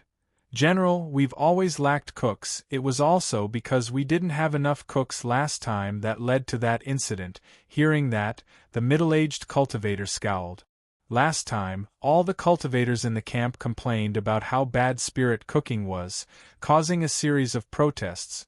Some even openly fed spirit cooking to pigs. Mainly because there were too many people, the cooks couldn't keep up, so the taste of the spirit cooking was naturally not as good. The middle-aged cultivator asked, "How's his cooking skill?" "The cooks have already tried it, they all agreed," the deputy general replied. The general said, "Then what are you waiting for? Go and register him into the camp. He'll be able to help out today." "Yes," the deputy general replied. The middle-aged cultivator cleared his throat, then told the young man in front of him, "Zhang Xiaoyun, right? The entire camp's meals will depend on the few of you. Make sure to pay attention after you join the camp." "Yes," the young man clasped his fist. "Very well, you may leave," the middle-aged cultivator waved his hand. "Understood, General." The young man was led away by someone else. After dealing with this small matter, the middle-aged cultivator quickly forgot about it. After all, he had to manage the camp's affairs. There were too many things waiting for him to deal with. Gu Qingshan was led to a certain building and patiently waited there. He still needed a bit more time to complete a series of procedures. After all the procedures were completed, an identity token would be made for him. He couldn't do it without one. Walking around the military camp without permission could result in being killed by the array at any time. Gu Qingshan sat there and waited. Feeling bored, she reached out and touched the edge of her cheek. He didn't feel anything strange. However, a line of glowing text appeared in front of him. Item name: Ice Cicada Silver Mask Special Tools. It's the most outstanding disguise mask created by the human race. It can even adjust one's cultivation level accordingly without anyone noticing. The only thing you need to be careful of is not to let the gods keep watching you, otherwise they will notice something wrong. Gu Qingshan felt relieved. This mask came from Luo Bingli. She had personally said that after Gu Qingshan wore this mask, as long as she was not stared at by the gods for a long time, there would be no problem. The place where Gu Qingshan was located was the most remote reserve camp. Gods usually only appeared in the middle of the army and the vanguard. They would never come to this kind of reserve. Taking a step back, even if a divinity came, out of the most basic of respect, the military camp wouldn't let a cook meet a divinity. This identity was too safe. He was currently using Zhang Xiaoyun's appearance, and his cultivation was suppressed to Golden Core realm. Walking among the crowd, he was the most inconspicuous existence. This was all thanks to the Ice Cicada Silver Mask. Gu Qingshan put his hand on his inventory bag again and carefully sensed the situation inside. There was a jade wall inside the inventory bag. He couldn't help but recall the scene before he left. In the Sword Abyss, when Luo Bingli was about to take Gu Qingshan away, Xiegu Hong called out to them. Qingshan, I've prepared everything you need for cultivation, but there's something else I need to give you, Xiegu Hong said. Yes, Master, Gu Qingshan replied. Xiegu Hong tapped his inventory bag and took something out. Even the Sword Abyss was slightly shaken. As Gu Qingshan looked closer, she saw that it was a large white rectangular rock that was 8 people tall and 20 people long. This rectangular white boulder was simply too mighty and tall. Its entire body exuded a faint sword intent. Master, what kind of treasure tool is this? Why is it so large? Gu Qingshan asked. My disciple, this is not a treasure tool. It is a super large jade tag that contains all of the sword cultivation scriptures I've compiled. It will help you reach great accomplishment as a sword saint and break through to the next realm. If you focus on studying and cultivating, you will be able to break through to your master's current realm. Looking up at the super large jade tag, Gu Qingshan felt a sense of excitement. I've finally obtained the most extraordinary sword inheritance from the age of old. Master, this thing is very precious, I'm afraid. It's fine, I've already set up a soul vessel seal on the jade tag. Other than you, if anyone tries to read this jade tag, the jade tag will immediately be destroyed. That's good, but how do I carry it? Just put it in my inventory bag and check it with your soul vessel. That's convenient. Gu Qingshan was so bored that she began to study the sword jade tag. About half an incense's worth of time later. Zhang Xiaoyun, come in and get your badge, someone called out. Yes. Gu Qingshan answered, took her hand off the inventory bag, and stood up. As he entered the room, he saw that there were a lot of people coming and going, extremely busy. The deputy general from before looked at him and smiled. You have to work hard, after all, what we eat every day will depend on you. Gu Qingshan clasped her fist. Don't worry, sir, this humble one has always been very serious, especially when it comes to spirit cooking. Hearing that, the deputy general and the people around him all appeared pleased. Regardless of how good this brat's cooking is, having him as one more cook will greatly reduce the pressure on the other cooks, and the taste of the food will naturally improve. The deputy general picked up a jade tag from the table and tossed it to Gu Qingshan. Gu Qingshan reached her hand out to catch it. The jade tag abruptly stopped in midair. Silence, all sound disappeared. The smile on the deputy general's face didn't change at all. His hand was still making the tossing motion.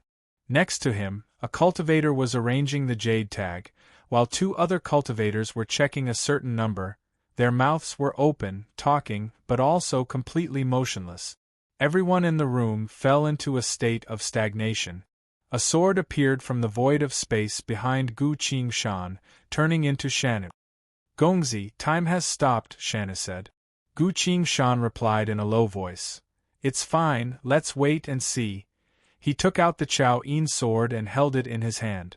All of a sudden, a young man descended from above. The spirit tortoise. The spirit tortoise had turned into human form. This was the first time he appeared since he sent Gu Qingshan into this phantom image. Young tortoise, what's going on? Gu Qingshan clasped his fist and asked. The spirit tortoise's expression was a bit tense. He replied, just now I suddenly felt an intense fluctuation in space-time. Something must have snuck in. Snuck in? Gu Qingshan repeated. Yes, something that I don't know what it was came from the river of time and snuck into this phantom image, the spirit tortoise replied. How did something like that happen? Has this ever happened before? Gu Qingshan asked. The spirit tortoise exuded killing intent.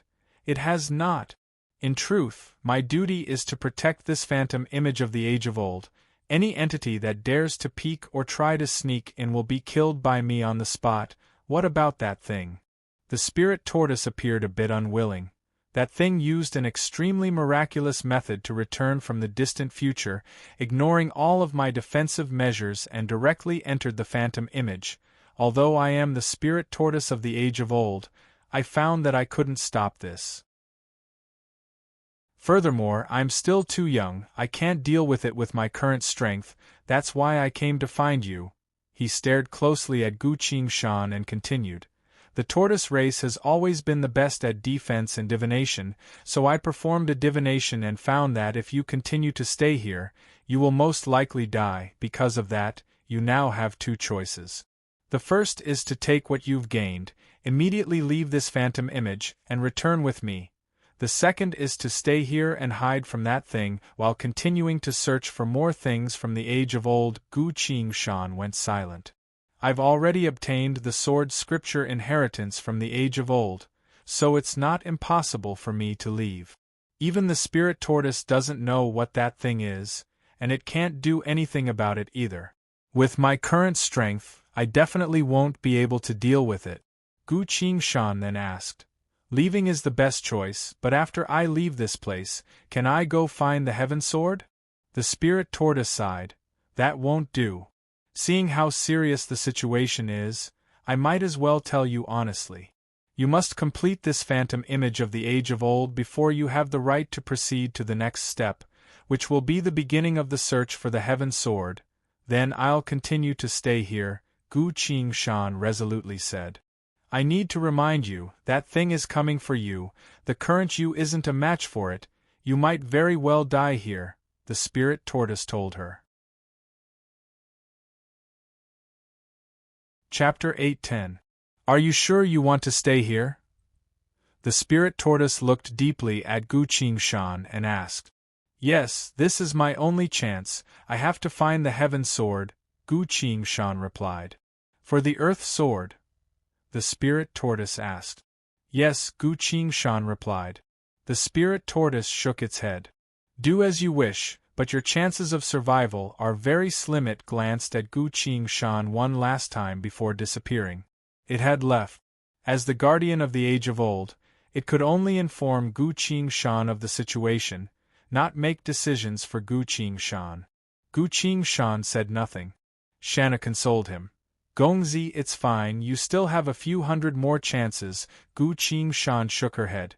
You can't think of it that way, Shanu, we can't afford to be careless at all, we have to tread on thin ice.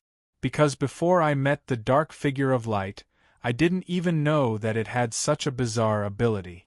At the same time, since that entity was able to return to the age of old from the future and directly enter the phantom images, who knows what else it might be capable of, he thought for a bit and muttered. What if it doesn't kill me and only takes control of me, then uses some unimaginable method to deal with my soul? What can we do then? Hearing that, Shanna felt a chill down her spine and hurriedly said, Gongzi, that can't be, I think that should be the case. If it entered the phantom images of the age of old, and its target is me, it must know that I'm here, Gu Qing-shan continued. Since it spent so much effort to come here, it must have made ample preparations beforehand.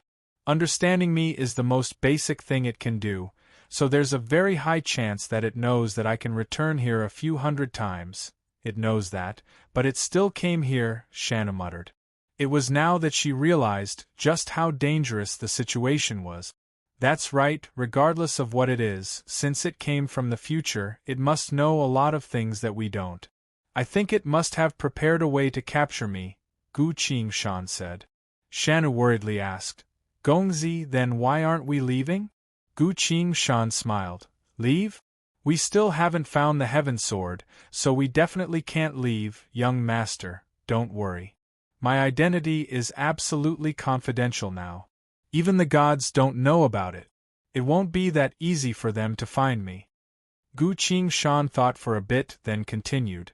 In other words, if it's even more powerful than a divinity, able to travel through time, return to the age of old from the future, and find me directly, then no matter how many times we go back, we wouldn't be a match for it. If such an existence really exists, I'm afraid no one would be able to defeat it, young master. Haha, yes. The flow of time returned to normal. Gu Qing-shan took the identity token from the deputy general and said with a smile, Thank you, Darren. Someone, bring him to his colleague. Yes. A cultivator came out and brought Gu Qing-shan outside. Time flew by. Gu Qing-shan soon got to know a few cooks in the camp and became friends with some of the old cooks. When it got dark, he joined in the preparation of dinner. His cooking skills were already excellent, his actions were quick and efficient, so he quickly made his way into the cook's team. After all, no matter what field they were in, only those with true skills would be recognized by others. After all, when the entire camp's meals were prepared and the cultivators finished their dinner, the cooks were all exhausted.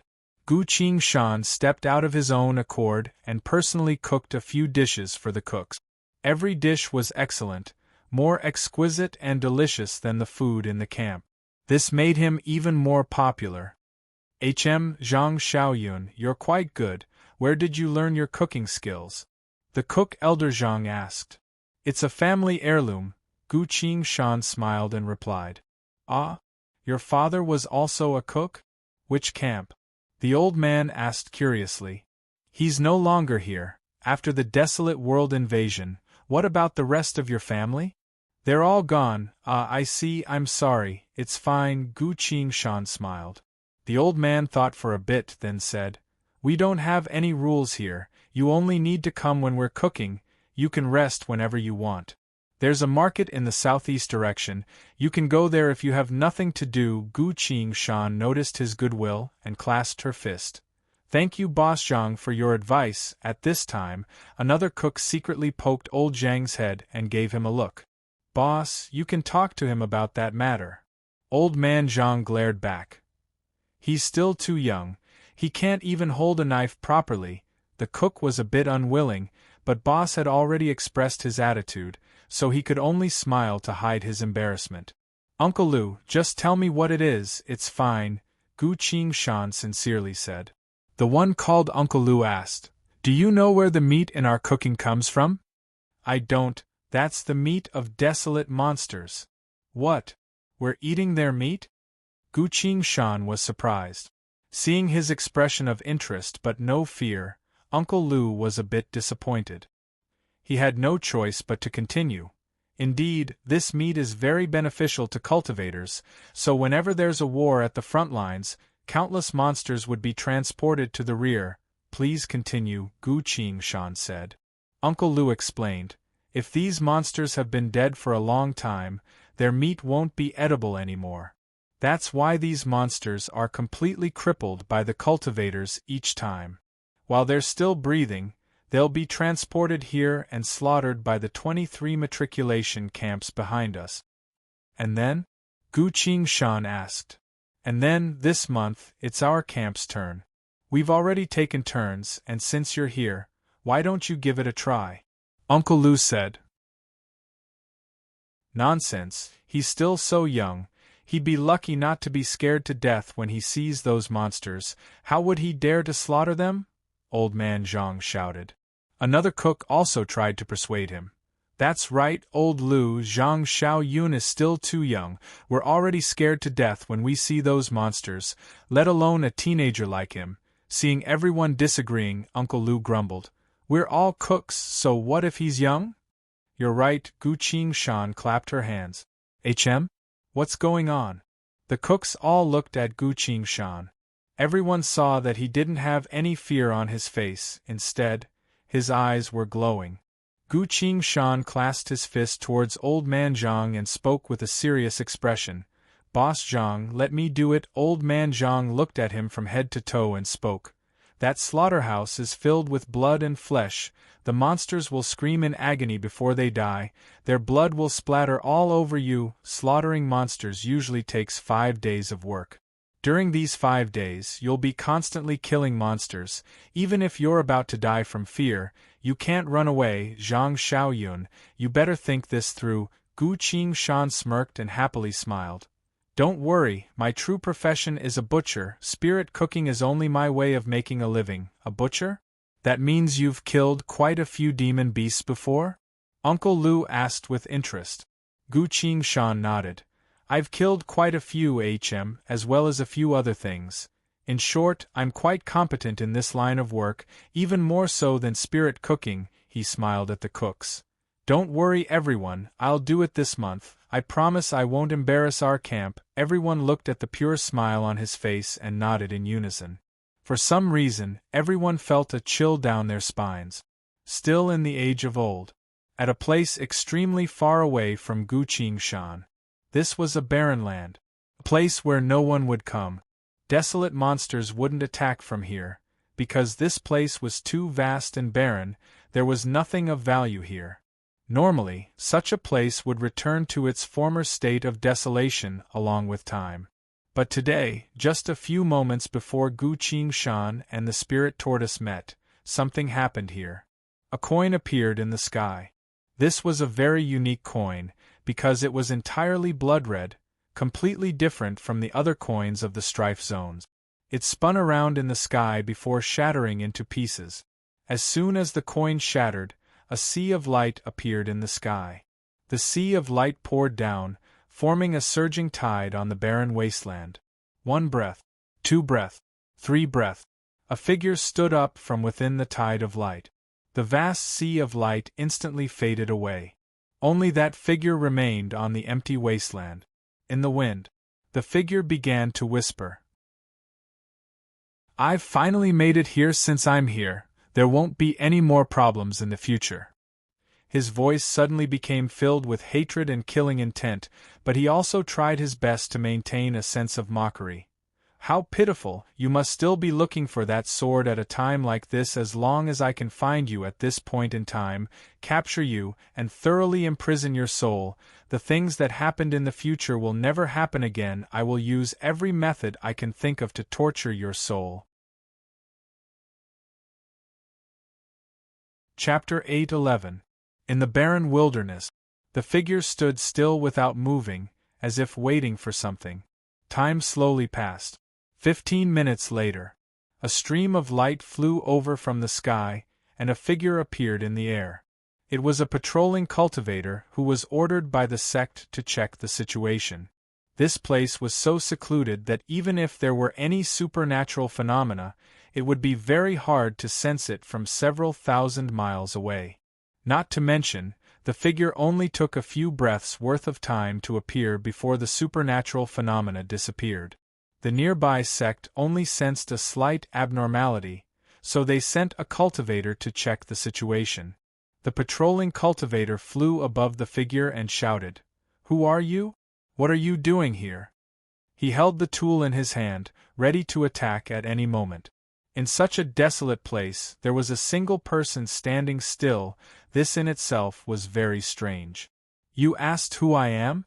the figure asked in return and looked up. The patrolling cultivator's expression changed. He hurriedly descended from the sky and knelt down in front of the figure. "I didn't know that divinity was here. I have offended you. Please forgive me. There's no mistaking it." A flame of light between the eyebrows, a body shrouded in glorious light that makes it impossible to see their appearance. This is a divinity. I actually scolded a divinity. This is a great crime. Thinking that, the cultivator couldn't help but tremble. The figure carefully observed the trembling cultivator, then after a long while, spoke in satisfaction. Your attitude is quite good. It allowed me to feel the humbleness of living beings from the age of old, so I have decided to grant you forgiveness and a gift." The cultivator froze, unable to understand the first half of the other party's sentence. Fortunately, he understood the last half. "A divinity wants to grant me a gift. This is truly a great opportunity." The cultivator bowed and spoke in joy. "Thank you, divinity, for your favor. This humble one is eternally grateful." The figure reached his hand out and placed it on the cultivator's forehead. "Your gratitude is so real. I can feel it." Saying so, the figure began to change. It turned into the cultivator's appearance. They were exactly the same, so much so that even the closest people to this cultivator couldn't tell them apart. The only difference was that one of them had a flame of light between his eyebrows. The figure seemed to have noticed this as well. He wiped his forehead with his hand, and the flame immediately disappeared. It was only then that he spoke. "Since you are so humble and have provided me with an identity, I shall grant you a painless destruction. I rarely grant living beings such a peaceful death. It is your honor." The cultivator was stunned. He had no idea what was going on. Before he could do anything, his entire body gradually lost its vitality and turned into a gray statue. The sculpture was blown away by the wind and turned into dust, flying all over the sky. He no longer existed in the world. No. The other him was still there. He waved his hand. All the magic tools and storage bags on the ground flew into his hand. He put the items away, closed his eyes, and carefully examined the cultivator's memories. Gu Qingshan, Xie Gu Hong's eldest disciple, caused a ruckus in Barren Cloud Heavenly Palace, drawing the attention of the divinities. This is a crucial time. Many divinities are paying attention to that sect. How troublesome. I can't meet them from the past. Seems like I'll have to think of a way to enter Barren Cloud Heavenly Palace. The cultivator pondered for a long time before flying into the sky and flying into the distance. The other side. Human Race 23rd Reserve Corps Camp. It was deep into the night. Gu Qingshan wandered around the camp several times before arriving at the main gate. The cultivator in charge of guarding the formation looked at his waist tag and smiled. "I was wondering why the spirit cooking today was unexpectedly delicious. Turns out it was because of a new cook." "You flatter me," Gu Qingshan smiled and replied. "Then where are you going?" the cultivator asked. "I'm going to take a stroll. I'm not familiar with the surroundings yet," Gu Qingshan replied. Hearing that, the cultivator patiently told him, "Don't go north, that place is close to a few other camps, you can't trespass without permission. The west side is a barren mountain with nothing in it, but there's a market in the southeast that's close to a few sects. It's very lively, you can go there." "Thank you for your guidance," Gu Qingshan clasped his fist and said. Go." The cultivator opened the formation and Gu Qingshan left the camp. He first flew southeast for a while, only after confirming that there was no one around did he turn west. After flying for about half an hour, Gu Qingshan had reached the deepest part of the barren mountain. He chose an empty area, landed, and finished arranging the layers of formations. Standing still and silently meditating for a bit, Gu Qingshan felt that he had made his preparations. He put the ice cicada silver mask away, circulated his spirit energy, and began to break through to the next realm. Sensing a certain omen from his body, heaven and earth began to change accordingly. Intense wind began to blow. Dark clouds gathered. Bolts of lightning flashed incessantly in the clouds. Lines of glowing text began to appear in front of Gu Qingshan's eyes on the war god Yu. You're currently breaking through virtualized realm, advancing towards cryptic realm. The heavens tribulation is about to descend. Please prepare to face it. 5, 4, 3, 1 begin. Boom, the sparks of lightning rained down. Gu Qingshan stood still and focused his thoughts. 2 flying swords appeared from the void of space, shot to the sky, and slashed at the sparks of lightning. The bolts of lightning were split into sparks and scattered by the flying swords. But even more bolts of lightning appeared from within the tribulation clouds, striking towards Gu Qingshan. Gu Qingshan silently formed a sword seal. The 2 swords turned into blurred images, flying through the storm of lightning at full speed. The balls of lightning were pierced through by the flying swords. The sparks of lightning and the flying swords continued to clash. Time slowly passed.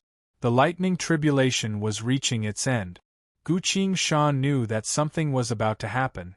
He sighed, rubbed his face, and tried his best to appear as friendly as possible. A second later, "Wahahaha, Devil King Gu, you're facing your tribulation again. Your advancement speed sure is fast." A Devil King jumped out from the void of space. "Old Gu, when this king appeared this time, I can feel that the tribulation's suppression on this king has lessened quite a bit. It seems you've grown stronger." A gigantic Devil King appeared from the void of space with his back hunched. Another Devil King wearing a Taoist robe, without a single wrinkle on it, appeared from the void of space, and waved at Gu Qingshan. "Boss Gu, come, since you've reached cryptic realm, the heavens tribulation has finally arranged for a few big shots to come here. Let me introduce you to them." Gu Qingshan opened his arms and smiled. "Old blood devil. Ahahaha, welcome, brothers and sisters. I've already prepared quite a bit of spirit food and meat. Let's take this chance to have a good gathering." "That's right. As soon as I received the confirmation of the tribulation, I immediately accepted the seat of tribulation and came here early. It's all because of you, old Gu. Come, everyone get a table and have a drink. It's been a while since I last came out. Where's that female Devil King from last time? Ahaha, you like her? She likes to eat fiends like you. Actually, I also like to eat fiends like her, but that's all in the past when I was young. Now is a good time to have a chat." A female voice came. "Have a chat? Or just flirt?" A female Devil King appeared from the void of space and floated down. She landed next to Gu Qingshan, blew into his ear, then looked at the other evil creatures. "Devil King Gu is the fiercest type of fiend, only this Devil King likes them. The rest of you don't need to bother." The evil creatures all laughed.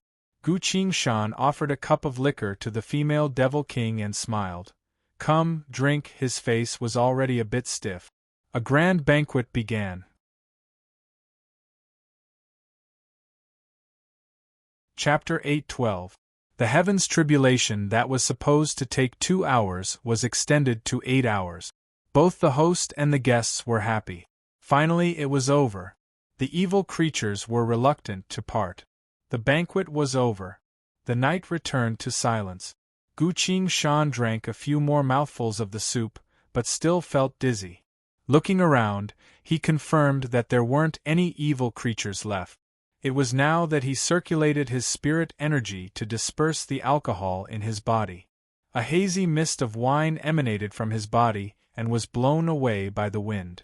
For a moment, the entire mountainside was filled with the smell of wine. He alone drank 5 barrels of spirit alcohol that were half the size of a person. Not to mention the evil creatures, they were all drunk. Shanu pinched her nose. "Gongzi, the smell of the alcohol is so bad, it must have been hard on you." "It's fine," Gu Qingshan replied.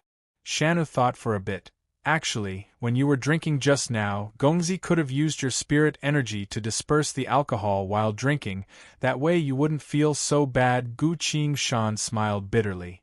If that's the case, everyone can see that there's no point in drinking anymore. Shanna gritted her teeth. How about the next time they come, I'll fight them and chase them all away, that way Gongzi won't have to deal with them every time. Gu Qingshan waved her hand dismissively. It's just a drinking session. Seeing that she was still a bit unconvinced, Gu Qingshan also became a bit more serious and slowly spoke. Shanu, after observing for so long, no matter if it's the age of old or our current era, there are a total of 3 types of entities that can communicate with each other within the infinite worlds. Sure enough, Shanu's attention was caught. Ah? Are there only 3? Gongzi, which 3 are they? Gu Qingshan sighed. That's right, some are gods, some are humans.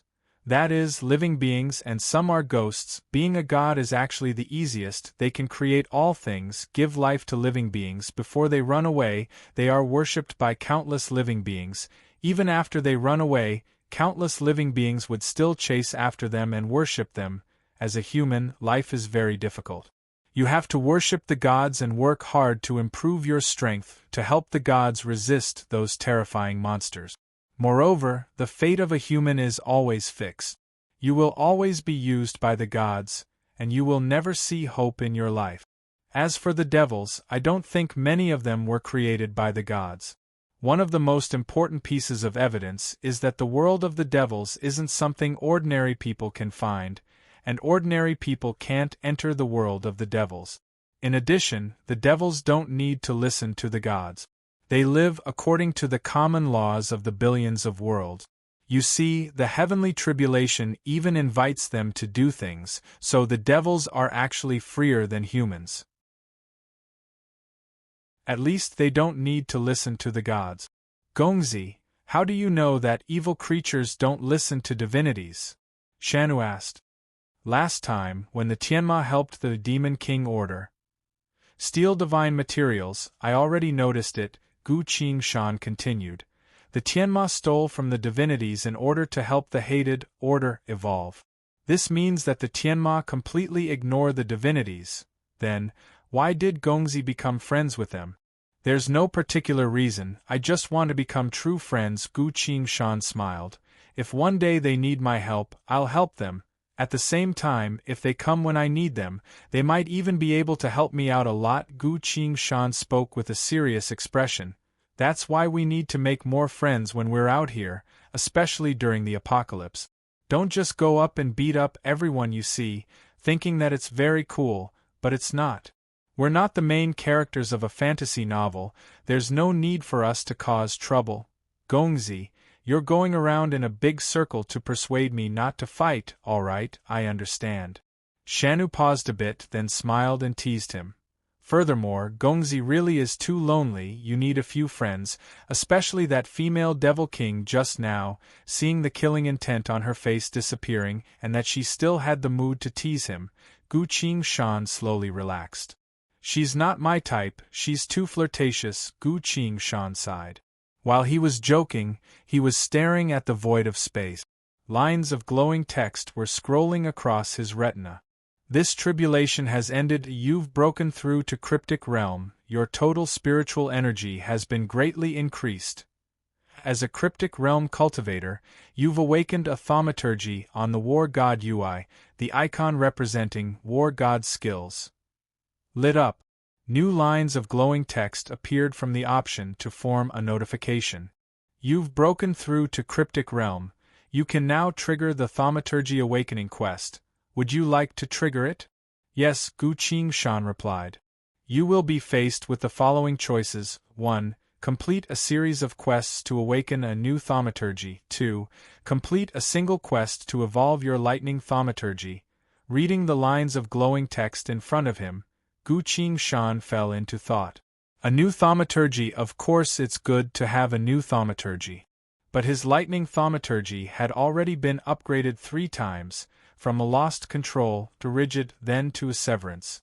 I've just experienced a fragment of the Age of Old where I used severance to help the cultivators of the Age of Old eliminate the entire desolate demon eye army. Not to mention, the cultivators of the Age of Old had never seen a lightning thaumaturgy before. From the looks of it, if severance can be upgraded one more time, it would be a great help.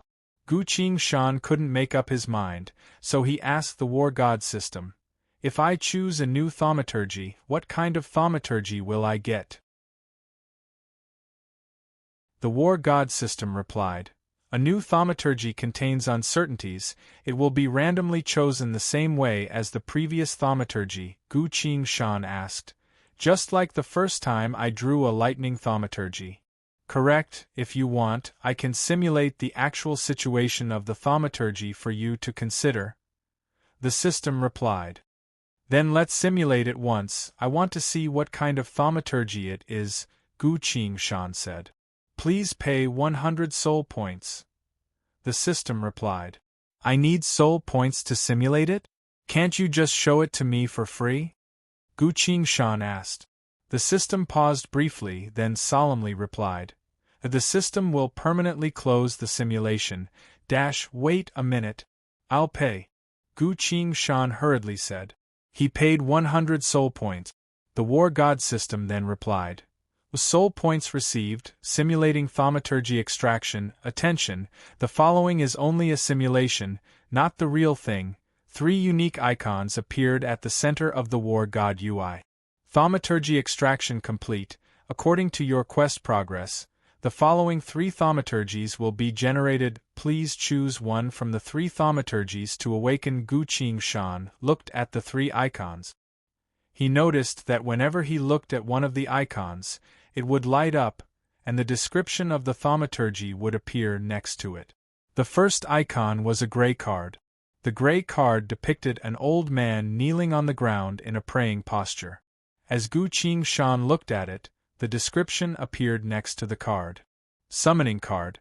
Primal Chaos Summon. Because you've become a card, you can draw this thaumaturgy. Primal Chaos Summon.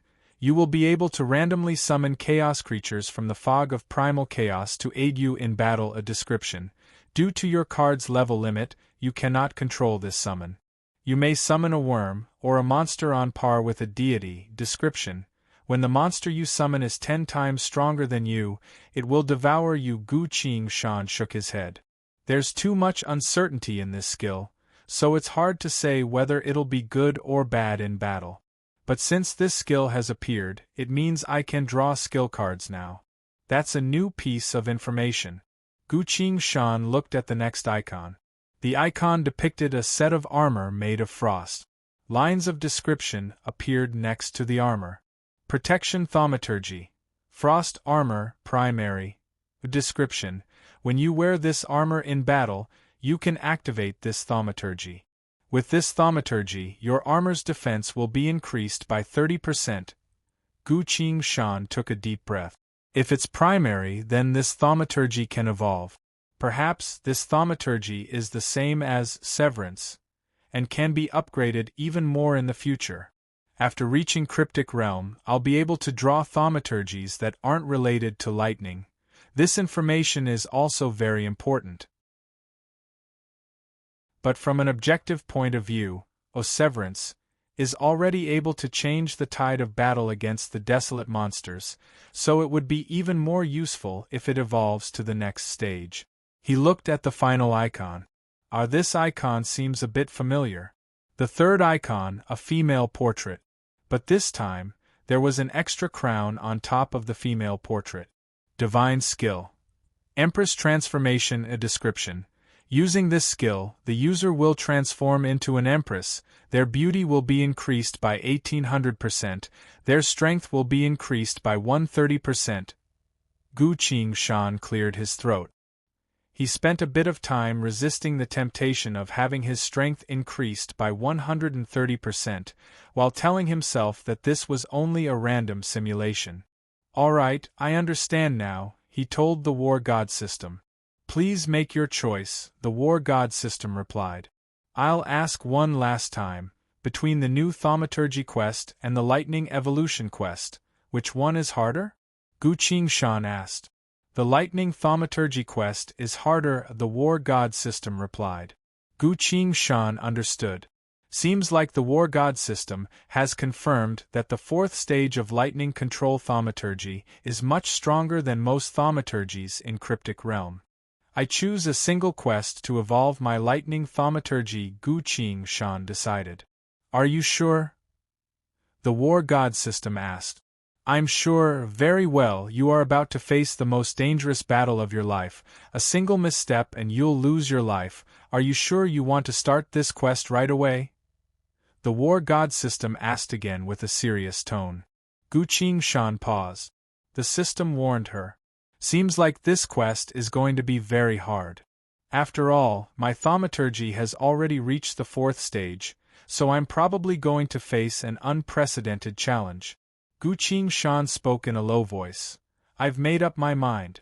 Come, this is the quest. Please tell me the details of the quest. Lines of glowing text quickly appeared on the war god Yua. Thaumaturgy quest. Lightning of life, quest description. This is the age of old, a time when the desolate world was extremely powerful. You must fight against monsters that even the divinities are afraid of, absorbing their immense power to awaken the 4th stage of the lightning thaumaturgy. Quest objective. Kill 100 desolate monsters without fear of any danger. Quest reward. Lightning of life 4th stage, awaken. Gu Qing Shan stared at the quest and froze for a long while. I need to kill 100 desolate monsters. Even many great cultivators might not be able to kill 100 desolate monsters in a short amount of time. Furthermore, killing too many might draw the attention of a large number of enemies on the battlefield, causing them to focus their attacks on her. This was indeed an extremely difficult and dangerous thing to do. However, Chapter 8:13. An airship descended from the sky and stopped in front of the slaughterhouse. The airship opened to reveal 3 figures. The cooks of the 23rd Reserve Camp. Old Man Zhang, Uncle Lu, and Zhang Xiaoyun. This is the place, Zhang Xiaoyun. You have to work here for 5 days before you can return, Uncle Lu told him. Old Man Zhang and Uncle Lu both pinched their noses and scowled at the slaughterhouse. The air was filled with the thick scent of blood. This scent couldn't be isolated even with spirit energy, it was truly unbearable. Furthermore, in a place where too many monsters died, elemental spirit energy became chaotic and turbulent, causing cultivators who were used to communicating with heaven and earth spirit energy to feel uncomfortable. Xiao Yun, are you all right? Old Man Zhang worriedly asked. As Gu Qing Shan was about to say something, a desperate howl resounded from deep inside the slaughterhouse. Poof! A smoke-like mist of blood rose into the air, followed by a flurry of panicked chatter. The cut was too shallow, didn't kill it, what now? It's shaking non-stop, I can't hold it down anymore. Cut it again. Cut it. Don't stop. Ah, it bit me, what? You were bitten? Hurry! Enforcer cultivators, come quickly, someone was bitten. Streaks of light flew towards that area. A mist of blood erupted and dyed the entire area nearby scarlet. A cold voice resounded. Leave the monster's corpse, take the human's corpse away, continue your work. The voice disappeared. The entire slaughterhouse returned to silence. But the scent of blood in the air seemed to have gotten a bit heavier. Standing outside the slaughterhouse, Uncle Lu couldn't help but shrink back a bit, making him look a bit shorter than before. He pulled Old Man Zhang's head and forced a smile.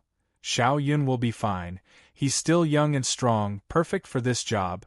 Let's quickly return. Old Man Zhang was still worried, so he glanced at Gu Qing Shan and said, Zhang Xiaoyun, I'll come pick you up in 5 days, you… His voice was cut off and he was completely stunned. Zhang Xiaoyun stood still and took a deep breath. This smell of blood is really nostalgic. He narrowed his eyes and revealed an interested expression. It was as if he was standing outside a bustling bazaar, full of longing and curiosity. Zhang Xiaoyun stepped forward. What a great place, I'm going to, Boss Zhang, Uncle Lu, why haven't you left yet? Old Zhang. Uncle Lu. Don't worry, leave the rest to me. Just come pick me up in 5 days, Zhang Xiaoyun said to the two with a smile. Uncle Lu could not help but bow. He tried his best to sound gentle. Then we have nothing to worry about. See you in 5 days. Okay, see you later. Gu Qing-shan waved her hand and strode to the entrance of the slaughterhouse. After checking her waist token with the cultivator on duty, she was allowed to enter. Old Zhang and Uncle Lu watched him until he was out of sight. They remained silent. Old Zhang suddenly said, "Old Lu, listen to me, you can't mess with this young man. From now on, keep your little schemes to yourself. Otherwise, if something happens, I won't be able to take care of you." Uncle Lu couldn't say anything and only nodded. As soon as Gu Qing-shan entered the slaughterhouse, she was led to see the cultivator in charge. The cultivator's surname was Li. He had an unapproachable face and a cold tone, so everyone around him called him Manager Li. Seeing how young Gu Qing-shan was, Manager Li was also a bit surprised, so he asked a few more questions. As they talked, Gu Qing-shan could tell that Manager Li was the one who ordered people to drag the corpses. It seemed like he represented absolute power in this slaughterhouse. "Zhang Xiaoyun, right? I have something to tell you." "Please go ahead, Sir Manager. This place might be a slaughterhouse, but you can't let your guard down when you work. Many of the monsters are crippled, but their bodies alone are still extremely dangerous. Thank you, sir, for your advice. But most importantly, if you pay the price, I will make your life easier for the next 5 days." Gu Qing-shan was a bit surprised. "If I may ask, sir, what do you mean by easier?" Manager Li was a bit impatient. "This brat looks so smart, why is he so hard to communicate with?" He patiently explained. "For example, killing fewer monsters and having more time to rest. As long as you give me enough spirit stones, I can even allow you to cultivate in seclusion here for 5 days. You won't even need to touch a single desolate monster, and you can leave immediately." After a bit of silence, Gu Qing-shan slowly smiled. "Sir, if that's the case, then I won't give you a single spirit stone." The room went silent. Manager Li scowled, then smiled and sighed. "Ah, young people really are full of fantasies about the world. All right, you may leave and wait for your orders." "Yes, sir." Gu Qing-shan clasped his fist and left the room. He didn't have to wait for too long before 2 tall cultivators came up to him. They stared at Gu Qing-shan without any expression on their faces. "Zhang Xiaoyun? That's me, come with us." "All right." The 2 of them led Gu Qing-shan through the blood-stained fences and slaughterhouses, walking for a while before they reached an underground prison. The 2 cultivators pulled open the heavy metal door, then used their badge to clean up the prison for a while before they undid the defensive formations. A demonic red light emerged from the ground. This was a blood light so thick that it couldn't be dispelled. Because it contained some sort of strange power, it lingered in the air for a very long time without dispersing. The 2 cultivators both showed serious expressions. "All right, Zhang Xiaoyun, you may leave," one of them said. "Your workplace is below, you may come out again in 5 days," the other cultivator said. "All right." Gu Qing-shan walked down the stairs. Creak, creak. The metal door closed behind him. Following that, the layers of defensive formations were activated again. The underground prison was once again sealed off. The 2 cultivators stood at the door and let out a long breath at the same time. "Another one died," one of them said. "It's fine, the superiors all know how dangerous slaughterhouses are. 1 or 2 deaths won't draw any attention," the other cultivator said. "That brat was also stupid. Couldn't he have just paid a bit of respect to the manager? Why did he care so much about that bit of spirit stones? Then he pissed off the manager and was sent to this most dangerous of slaughterhouses." "That's true, even if he didn't pay, at least he wouldn't go against the superiors. That way, after killing 10 monsters a day, he'd be able to rest." "All right, let's not talk about it anymore. After all, this brat is locked up in this prison, he'll have to face all the monsters here, including some that we can't kill. There's no need to think about his fate." They shook their heads, sighed and slowly walked away. At another location, Gu Qing-shan stood in the darkness, silently sensing his surroundings with his eyes closed. This place didn't forbid cultivators from using inner sight. This was probably the best defensive measure the entire underground prison had to offer. With Gu Qingshan's inner sight, he found that the entire underground prison had a total of 18 floors. The further down he went, the fewer monsters there were, but the stronger they were. Shanu appeared from the void of space behind him and lightly landed in front of him. Gongzi, that person was against you, she complained. It's fine, a person without principles like him deserves our gratitude, Gu Qingshan replied. Are we really going to kill monsters now? Shanu asked. Yes, that's my goal, Gu Qingshan smiled and walked forward. The tunnel was dim and narrow. Other than the fences on both sides, there was almost nothing else. Gu Qingshan walked up to the first fence and looked inside.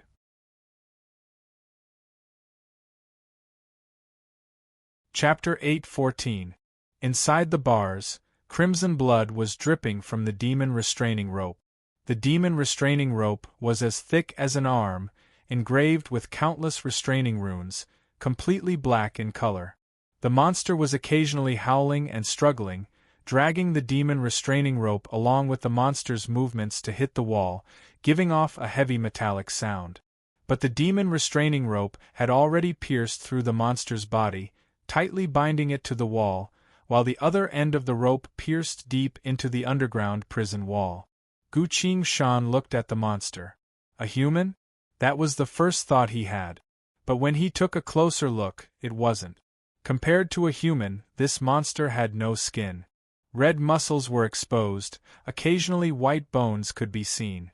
A pair of vertical pupils, a mouth full of long, sharp teeth, a mouth that stretched all the way to the bottom of its ears. No eyes. Gu Qingshan looked at the monster and fell into thought. Unlike the desolate demon eye, this monster was clearly more human-like. Roar! The monster roared in a frenzy towards Gu Qingshan. The Chao Yin sword flashed. The monster's head was decapitated. The sound was immediately silenced. Sensing the monster's death, the demon restraining rope separated from the monster's body. Gu Qingshan jumped over the bars and began to dismember the monster. This monster's blood seemed to contain some sort of corrosive liquid. The Chao Yin sword let out a slight woo-woo sound. Gu Qingshan heard it right away.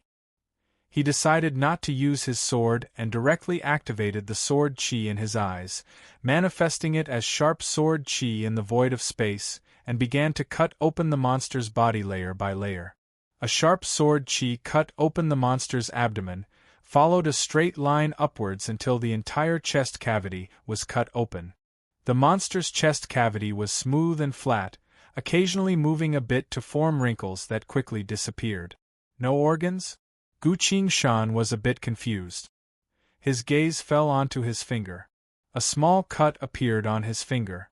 Gu Qingshan squeezed out a drop of his own blood and dripped it into the monster's chest cavity. In a split second, the monster's chest cavity began to move like crazy. If the monster's head hadn't fallen off, Gu Qingshan would have thought that the monster would come back to life. Looks like the entire chest cavity and abdominal cavity are digestive organs. This is completely different from humans, Gu Qingshan muttered. Unconsciously, Gu Qingshan heaved a sigh of relief. The next step was easy. Gu Qingshan casually stacked the monster's body neatly together. He walked back to the fence and activated the formation that he had set up earlier. The monster's corpse was immediately teleported out. The first monster was slaughtered. Gu Qingshan walked to the next fence. There was still a monster trapped inside, but it was no longer humanoid. Instead, it was a body made up of 16 connected heads. It would be difficult for cultivators to eat this kind of thing, Gu Qingshan thought as she looked at him. Streaks of arc-shaped sword shadows shot out from his eyes, slashing through the air and slicing the monsters into pieces. He activated the teleportation circle again. The monster's corpse disappeared without a trace. Gu Qingshan looked at the war god Yui. His soul points had increased quite a bit.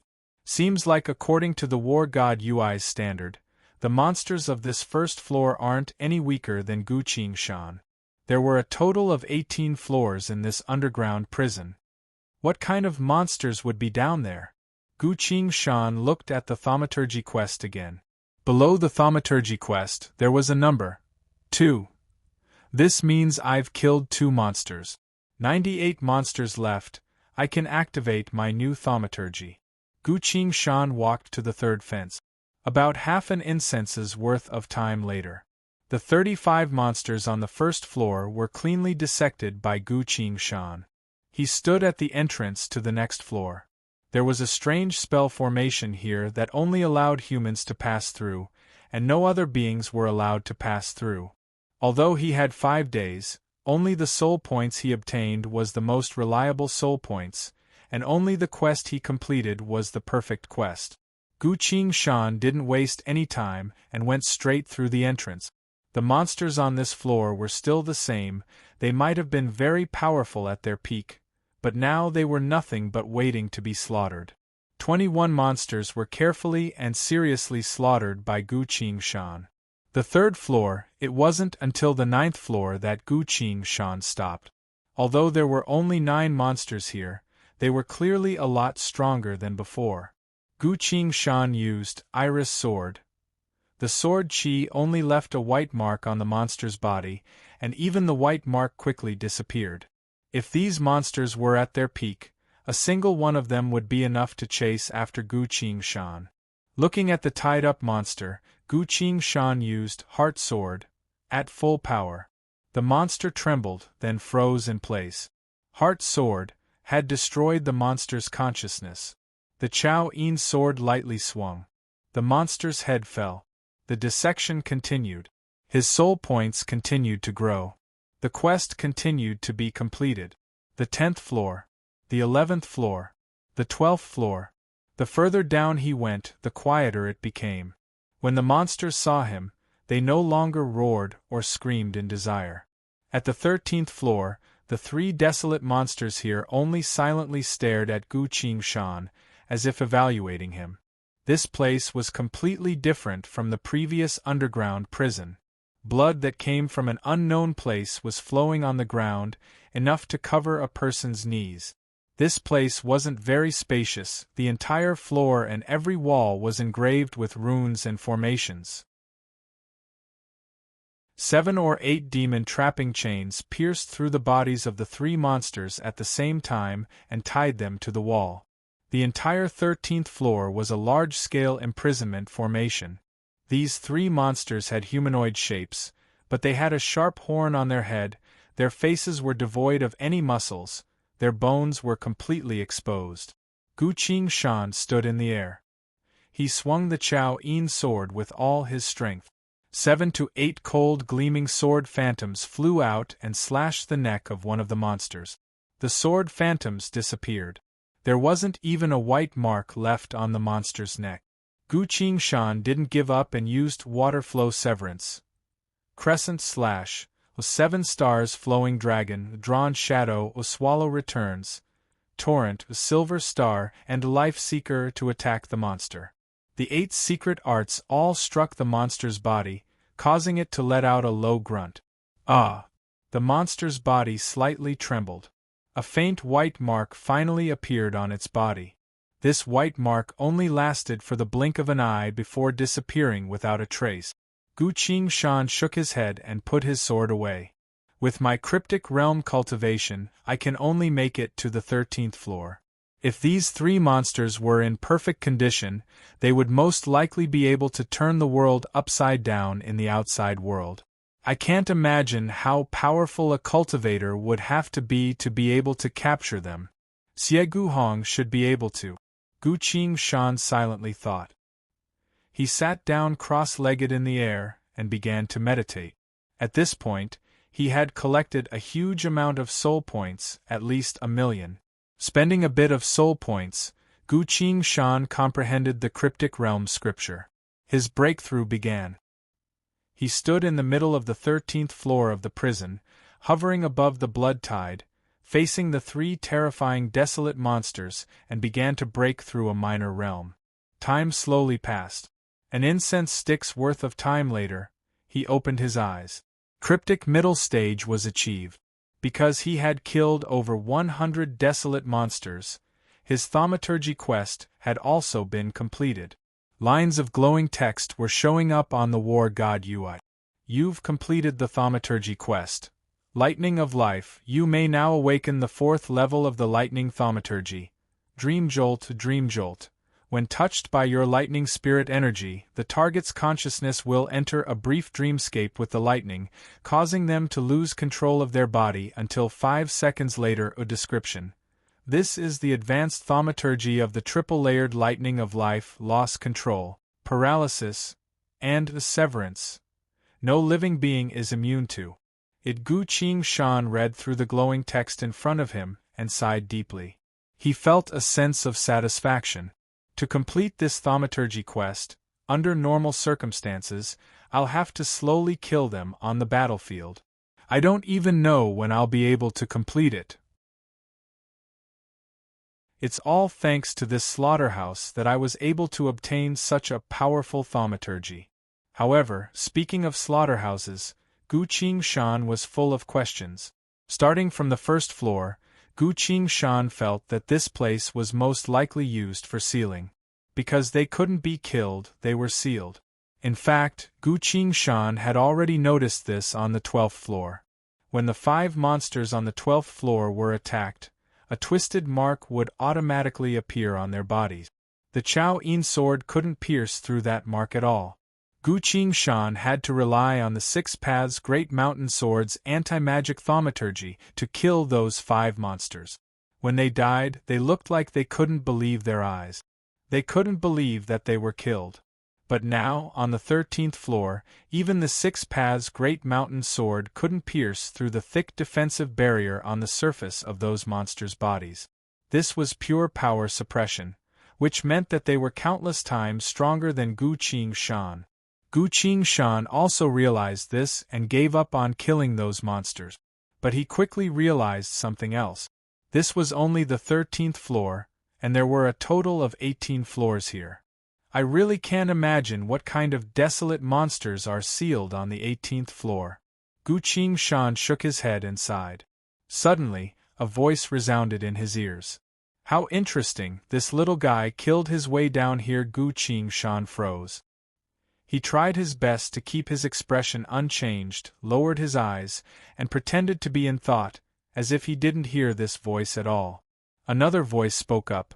We eat them, they also eat us, that's fair. Following that, another voice spoke up. Because you weren't eaten, you think it's fair. The 3 trapped monsters on the wall began to whisper to each other.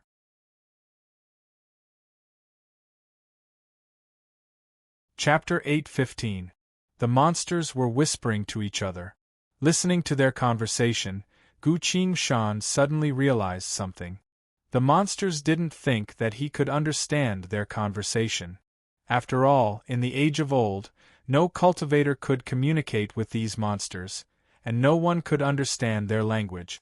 But when Gu Qingshan was fighting for the 3 desolate divine armaments, Little She gave him a lapis language card that recorded the desolate language. According to Little She, this was the common language used by the divinities and monsters in the age of old. It had already been abandoned by the divinities, but because she was a powerful weapon of the divinities and had to fight against the desolate monsters as a main force, the divinities gave her this language. No human had ever understood this language.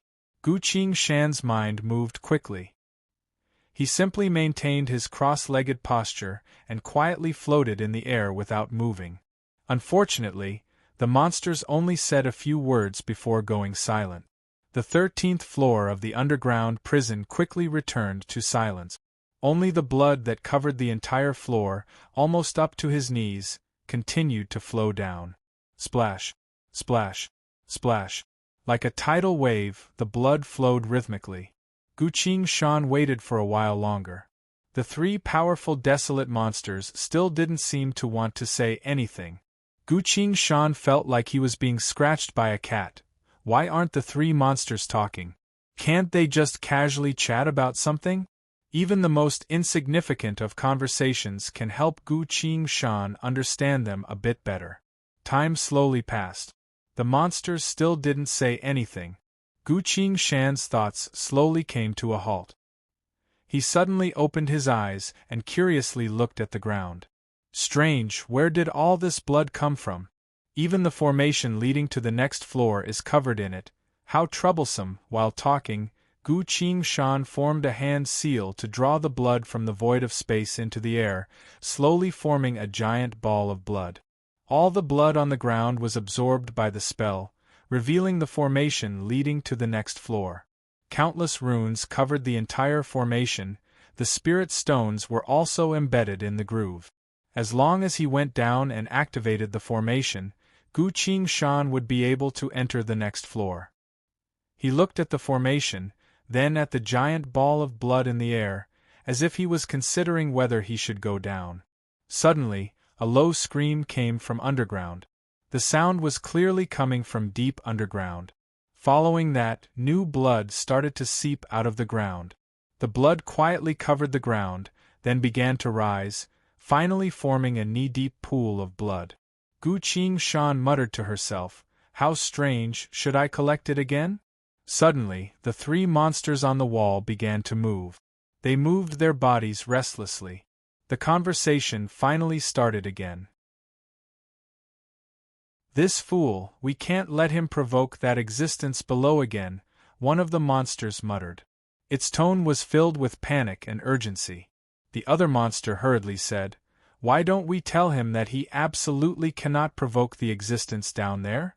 The third monster seemed to be the leader. It roared, "You two idiots, no matter how simple their language is, we can't talk to them. This is an agreement." The first monster said, "If we can't violate the agreement, why don't we roar and struggle to distract him?" "Got it," the third monster immediately replied. A second later, they roared in unison as they struggled against the wall, as if wanting to take Gu Qingshan's life. Gu Qingshan was clearly shocked, so much so that he even loosened his spell in panic. As his hand tilted, the giant ball of blood in the air suddenly tilted and flew away. Coincidentally, the giant ball of blood flew straight into a desolate monster's body. The desolate monster was stunned for a split second, then abruptly roared in agony. This time, its roar shook the entire realm, bringing with it an unprecedented despair. It struggled with everything it had. The entire wall was shaking from its struggle. All the defensive runes of the 13th floor's prison were activated, giving off blinding light. The monster was pinned against the wall by an invisible force. It suddenly spoke in desolate language. "No, sir, you cannot eat me, I am your loyal servant." Another hoarse voice resounded from deep underground. "Use your flesh and soul to kill time for me." A split second later, the blood on the monster's body all seeped into its body. The monster immediately stopped struggling. It was dead. The 7 to 8 demon restraining chains on its body were loosened. The monster's body fell into the pool of blood, quickly turned into a black lump of blood, and slowly disappeared. A faint whirlpool slowly formed on the surface of the pool of blood, as if something was being transported into the depths of the earth through the pool of blood. A faint murmur of satisfaction resounded from the depths of the earth. Then everything returned to silence. The two monsters on the wall also stopped struggling. They simply climbed as high as they could to distance themselves from the pool of blood, then stopped moving like statues, not making a single sound. Gu Qingshan looked at the pool of blood with a cautious gaze. When he first arrived on this floor, out of caution, he didn't touch the pool of blood. But from the looks of it, as soon as he came into contact with this pool of blood, the only outcome would be death. Even the monsters on the 13th floor that he couldn't even injure with his full strength would suffer the same fate. Gu Qingshan silently hovered in the air, seemingly stunned by what happened just now. He quickly thought about it. They think human language is very simple. Because they can't break the agreement, they don't talk to me. This can easily lead to a conclusion. The desolate monsters understand human language, but they've been pretending not to understand it. Then, what's the agreement?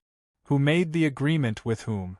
As Gu Qingshan followed this train of thought, he couldn't help but feel an unprecedented chill in his heart.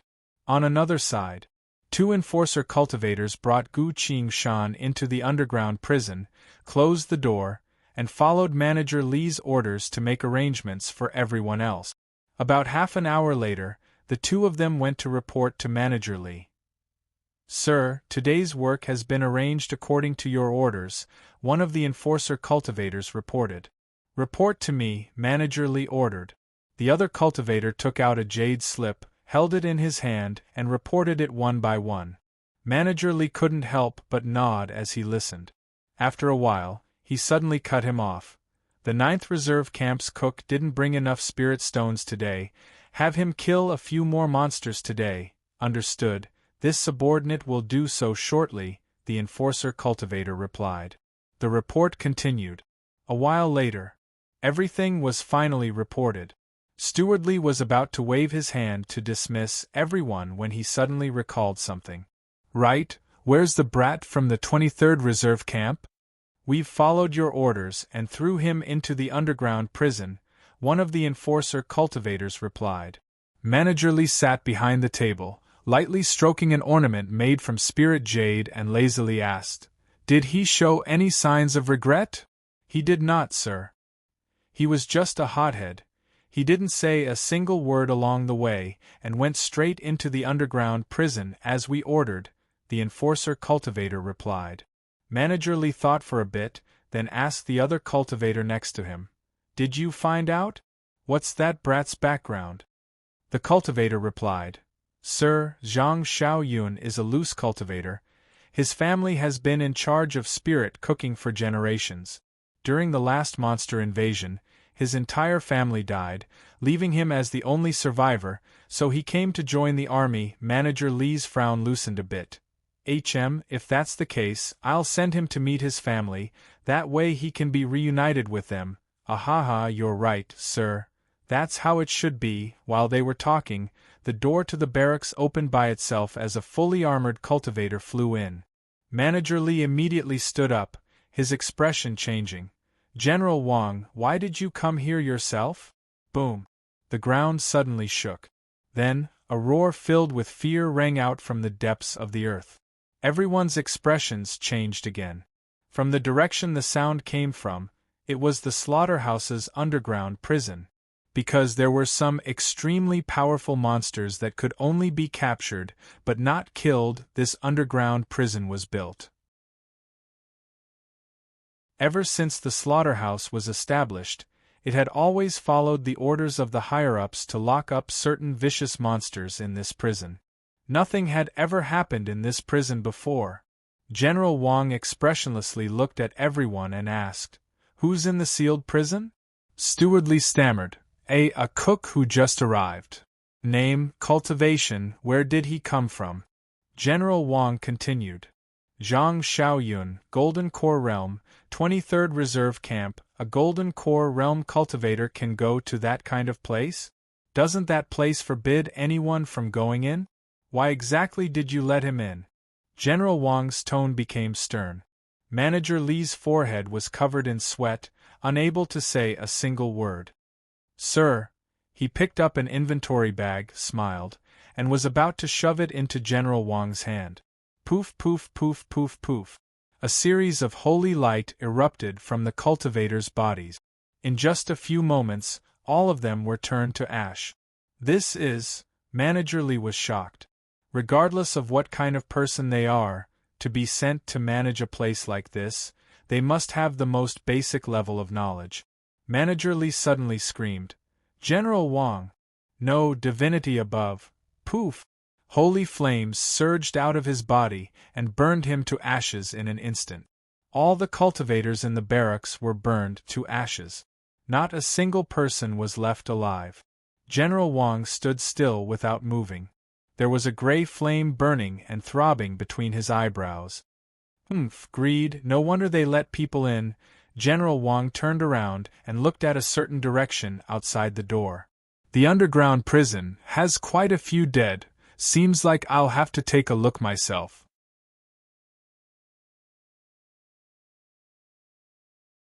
Chapter 8:16.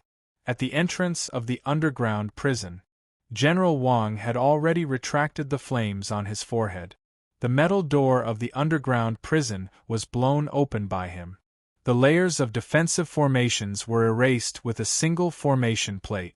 General Wang stepped into the darkness and headed deeper into the underground. The first floor of the underground prison. All the monsters had already been slaughtered. The corpses of the monsters were transported to an unknown location by the formation. General Wang carefully observed the empty first floor of the underground prison and scowled. Who exactly was that person? Which floor did he kill his way to? Regardless of what happens, I can't afford to anger that person, otherwise the consequences will be unimaginable. General Wang took a deep breath and stood on the formation leading to the second floor. This was where the desolate monsters were kept, so even he could only teleport himself down one floor at a time. The second floor. The third floor.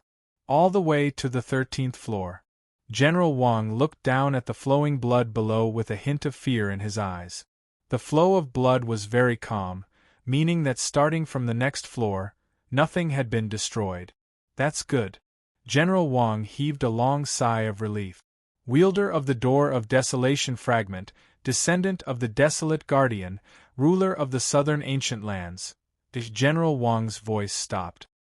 He slowly turned around and looked at the wall. The two surviving horned humanoid monsters on the wall didn't dare to move at all. But on the wall across from them, on top of a small hole in the wall, there was a gray, slimy mollusk. Although this insect was only the size of a fingernail, how did it survive here? And how did it escape the detection of a divinity? General Wang went silent briefly before releasing his inner sight. Bam! As soon as the slimy thing was touched by General Wang's inner sight, it instantly died. General Wang was a bit surprised. Regardless of whether this insect was originally here or was purposely placed here, it was already dead. Ignoring this small matter, General Wang continued his previous topic. Did what happened here disturb your rest? He asked. A while later, a hoarse voice came from deep within the blood. I'm very safe here. If you bugs didn't disturb this king's rest, I would be able to rest even better. General Wang was surprised. Bugs, he muttered. That's right, the hoarse voice mocked him. What a pitiful bug, daring to call itself a divinity. General Wang's face gradually became gloomy. He slowly said, there is a strange thing. Their master ordered them to guard the house well, but in the end, they disobeyed their master's will and began to eat their master's descendants. What do you think will happen to them if their master found out about this evil behavior? We don't have a master, the roaring voice became angry. Humanity hasn't returned from the reality gate for over 100 million years, and do you want to become my food as well? Seeing that he had successfully enraged the other party, General Wang revealed a gleeful smile. He calmly replied, No, of course not. I will only continue to help you eat your master's descendants, as long as you do not forget our agreement. The hoarse voice was silent for a while before it said in confusion, I really don't understand. You guys who call yourselves gods, why do you want to imitate the form of humans? Why are you so obsessed with that door? Its voice suddenly carried a hint of sinister laughter. Could it be to avoid us? General Wang's gaze became extremely gloomy. We've traveled to every world and reached the ends of the world, but we've never been able to find a new shore, so we need you to follow our agreement and reopen the desolate gate so that we can go in and see what's inside, the hoarse voice mocked. Fools! Even our former master had already disappeared from that door for over 100 million years, and stinky bugs like you still dare to peek into that place? General Wang insisted, We have an agreement between us. If we go against our agreement, even your king wouldn't be able to get away scot-free. Once you've truly completed your task according to our agreement, we will naturally let you in, the hoarse voice scoffed. General Wang raised his voice. We've already done it. You're currently devouring humanity without restraint. The hoarse voice shouted. No, there's still the order. The most terrifying thing isn't the descendants of humanity, but the order, passed down from generation to generation. Once humanity has an order, they will become incredibly powerful. You still haven't dealt with this crucial matter. That's not a problem, Southern Ancient Lord. We have a way to deal with the order. What way? We will calculate the power required for each order, and release the Demon King order. First, the Demon King order. Indeed, this is the most terrifying order. It enslaves all living beings and devours countless humans until it finally gives birth to a true Demon King. We cannot allow them to give birth to a Demon King. Of course not. We will become the gods of humanity, while the evil and terror of the Demon King order will prove to humanity that the order is something they should abandon. General Wang excitedly continued, as long as you can help us and guarantee that the first order to awaken will be the Demon King order, there won't be any issues. Even if we don't do anything, humanity will still fear this most extreme order. Not to mention, us divinities will lead humanity to fight against the Demon King order. The hoarse voice fell silent. After a while, it tiredly spoke. Let's hope so. Go back first. I need to report to Father and discuss how to make the Demon King order. Be the first to awaken, General Wang muttered. Once we can do that, you will have to reconstruct that door and let us in to take a look, of course, as long as you can stop humanity from combining with the order, the hoarse voice replied. Hearing that, General Wang slowly smiled. All right, if there's nothing else, I'll be on my way, he said. Go, don't come back if there's nothing else, the hoarse voice said. General Wang turned around, about to fly up. He suddenly stopped and asked, That person, did you eat him? What? The hoarse voice asked in irritation. Without waiting for General Wang to say anything else, it answered. Yes, I ate one of my subordinates. You don't need to worry about such a small matter. General Wang hesitated for a bit, but still insisted on asking. I'm not talking about your subordinate, I'm talking about the human who came down just now, the hoarse voice asked. He just came up from here, did you not kill him? General Wang's expression changed. He disappeared from this place. But very quickly, he reappeared, grabbing the slimy bug on the wall in his hand. The bug was already dead. As soon as he grabbed it, it turned into a blob of disgusting mucus. General Wang froze. It's not this thing, he mused. I came down too quickly just now, so I didn't take a good look at each floor, but I couldn't just ignore a single human. As he spoke, a vast gray flame soared from his body. You think you can fool me? That's interesting. He disappeared from this floor again. At another location, outside the slaughterhouse, in a dense thicket, Guqing Shan was hiding here. Indeed, when the divinity entered the underground prison floor by floor, he had actually turned into an ant, hiding in a gap between the bars of the fifth floor. As soon as the divinity teleported down from the fifth floor, Guqing Shan immediately left this place. When he came out from the underground prison, the entire slaughterhouse was in chaos. Manager Li and a few of his subordinates were all dead. The enforcer cultivators were all rushing towards the manager's room.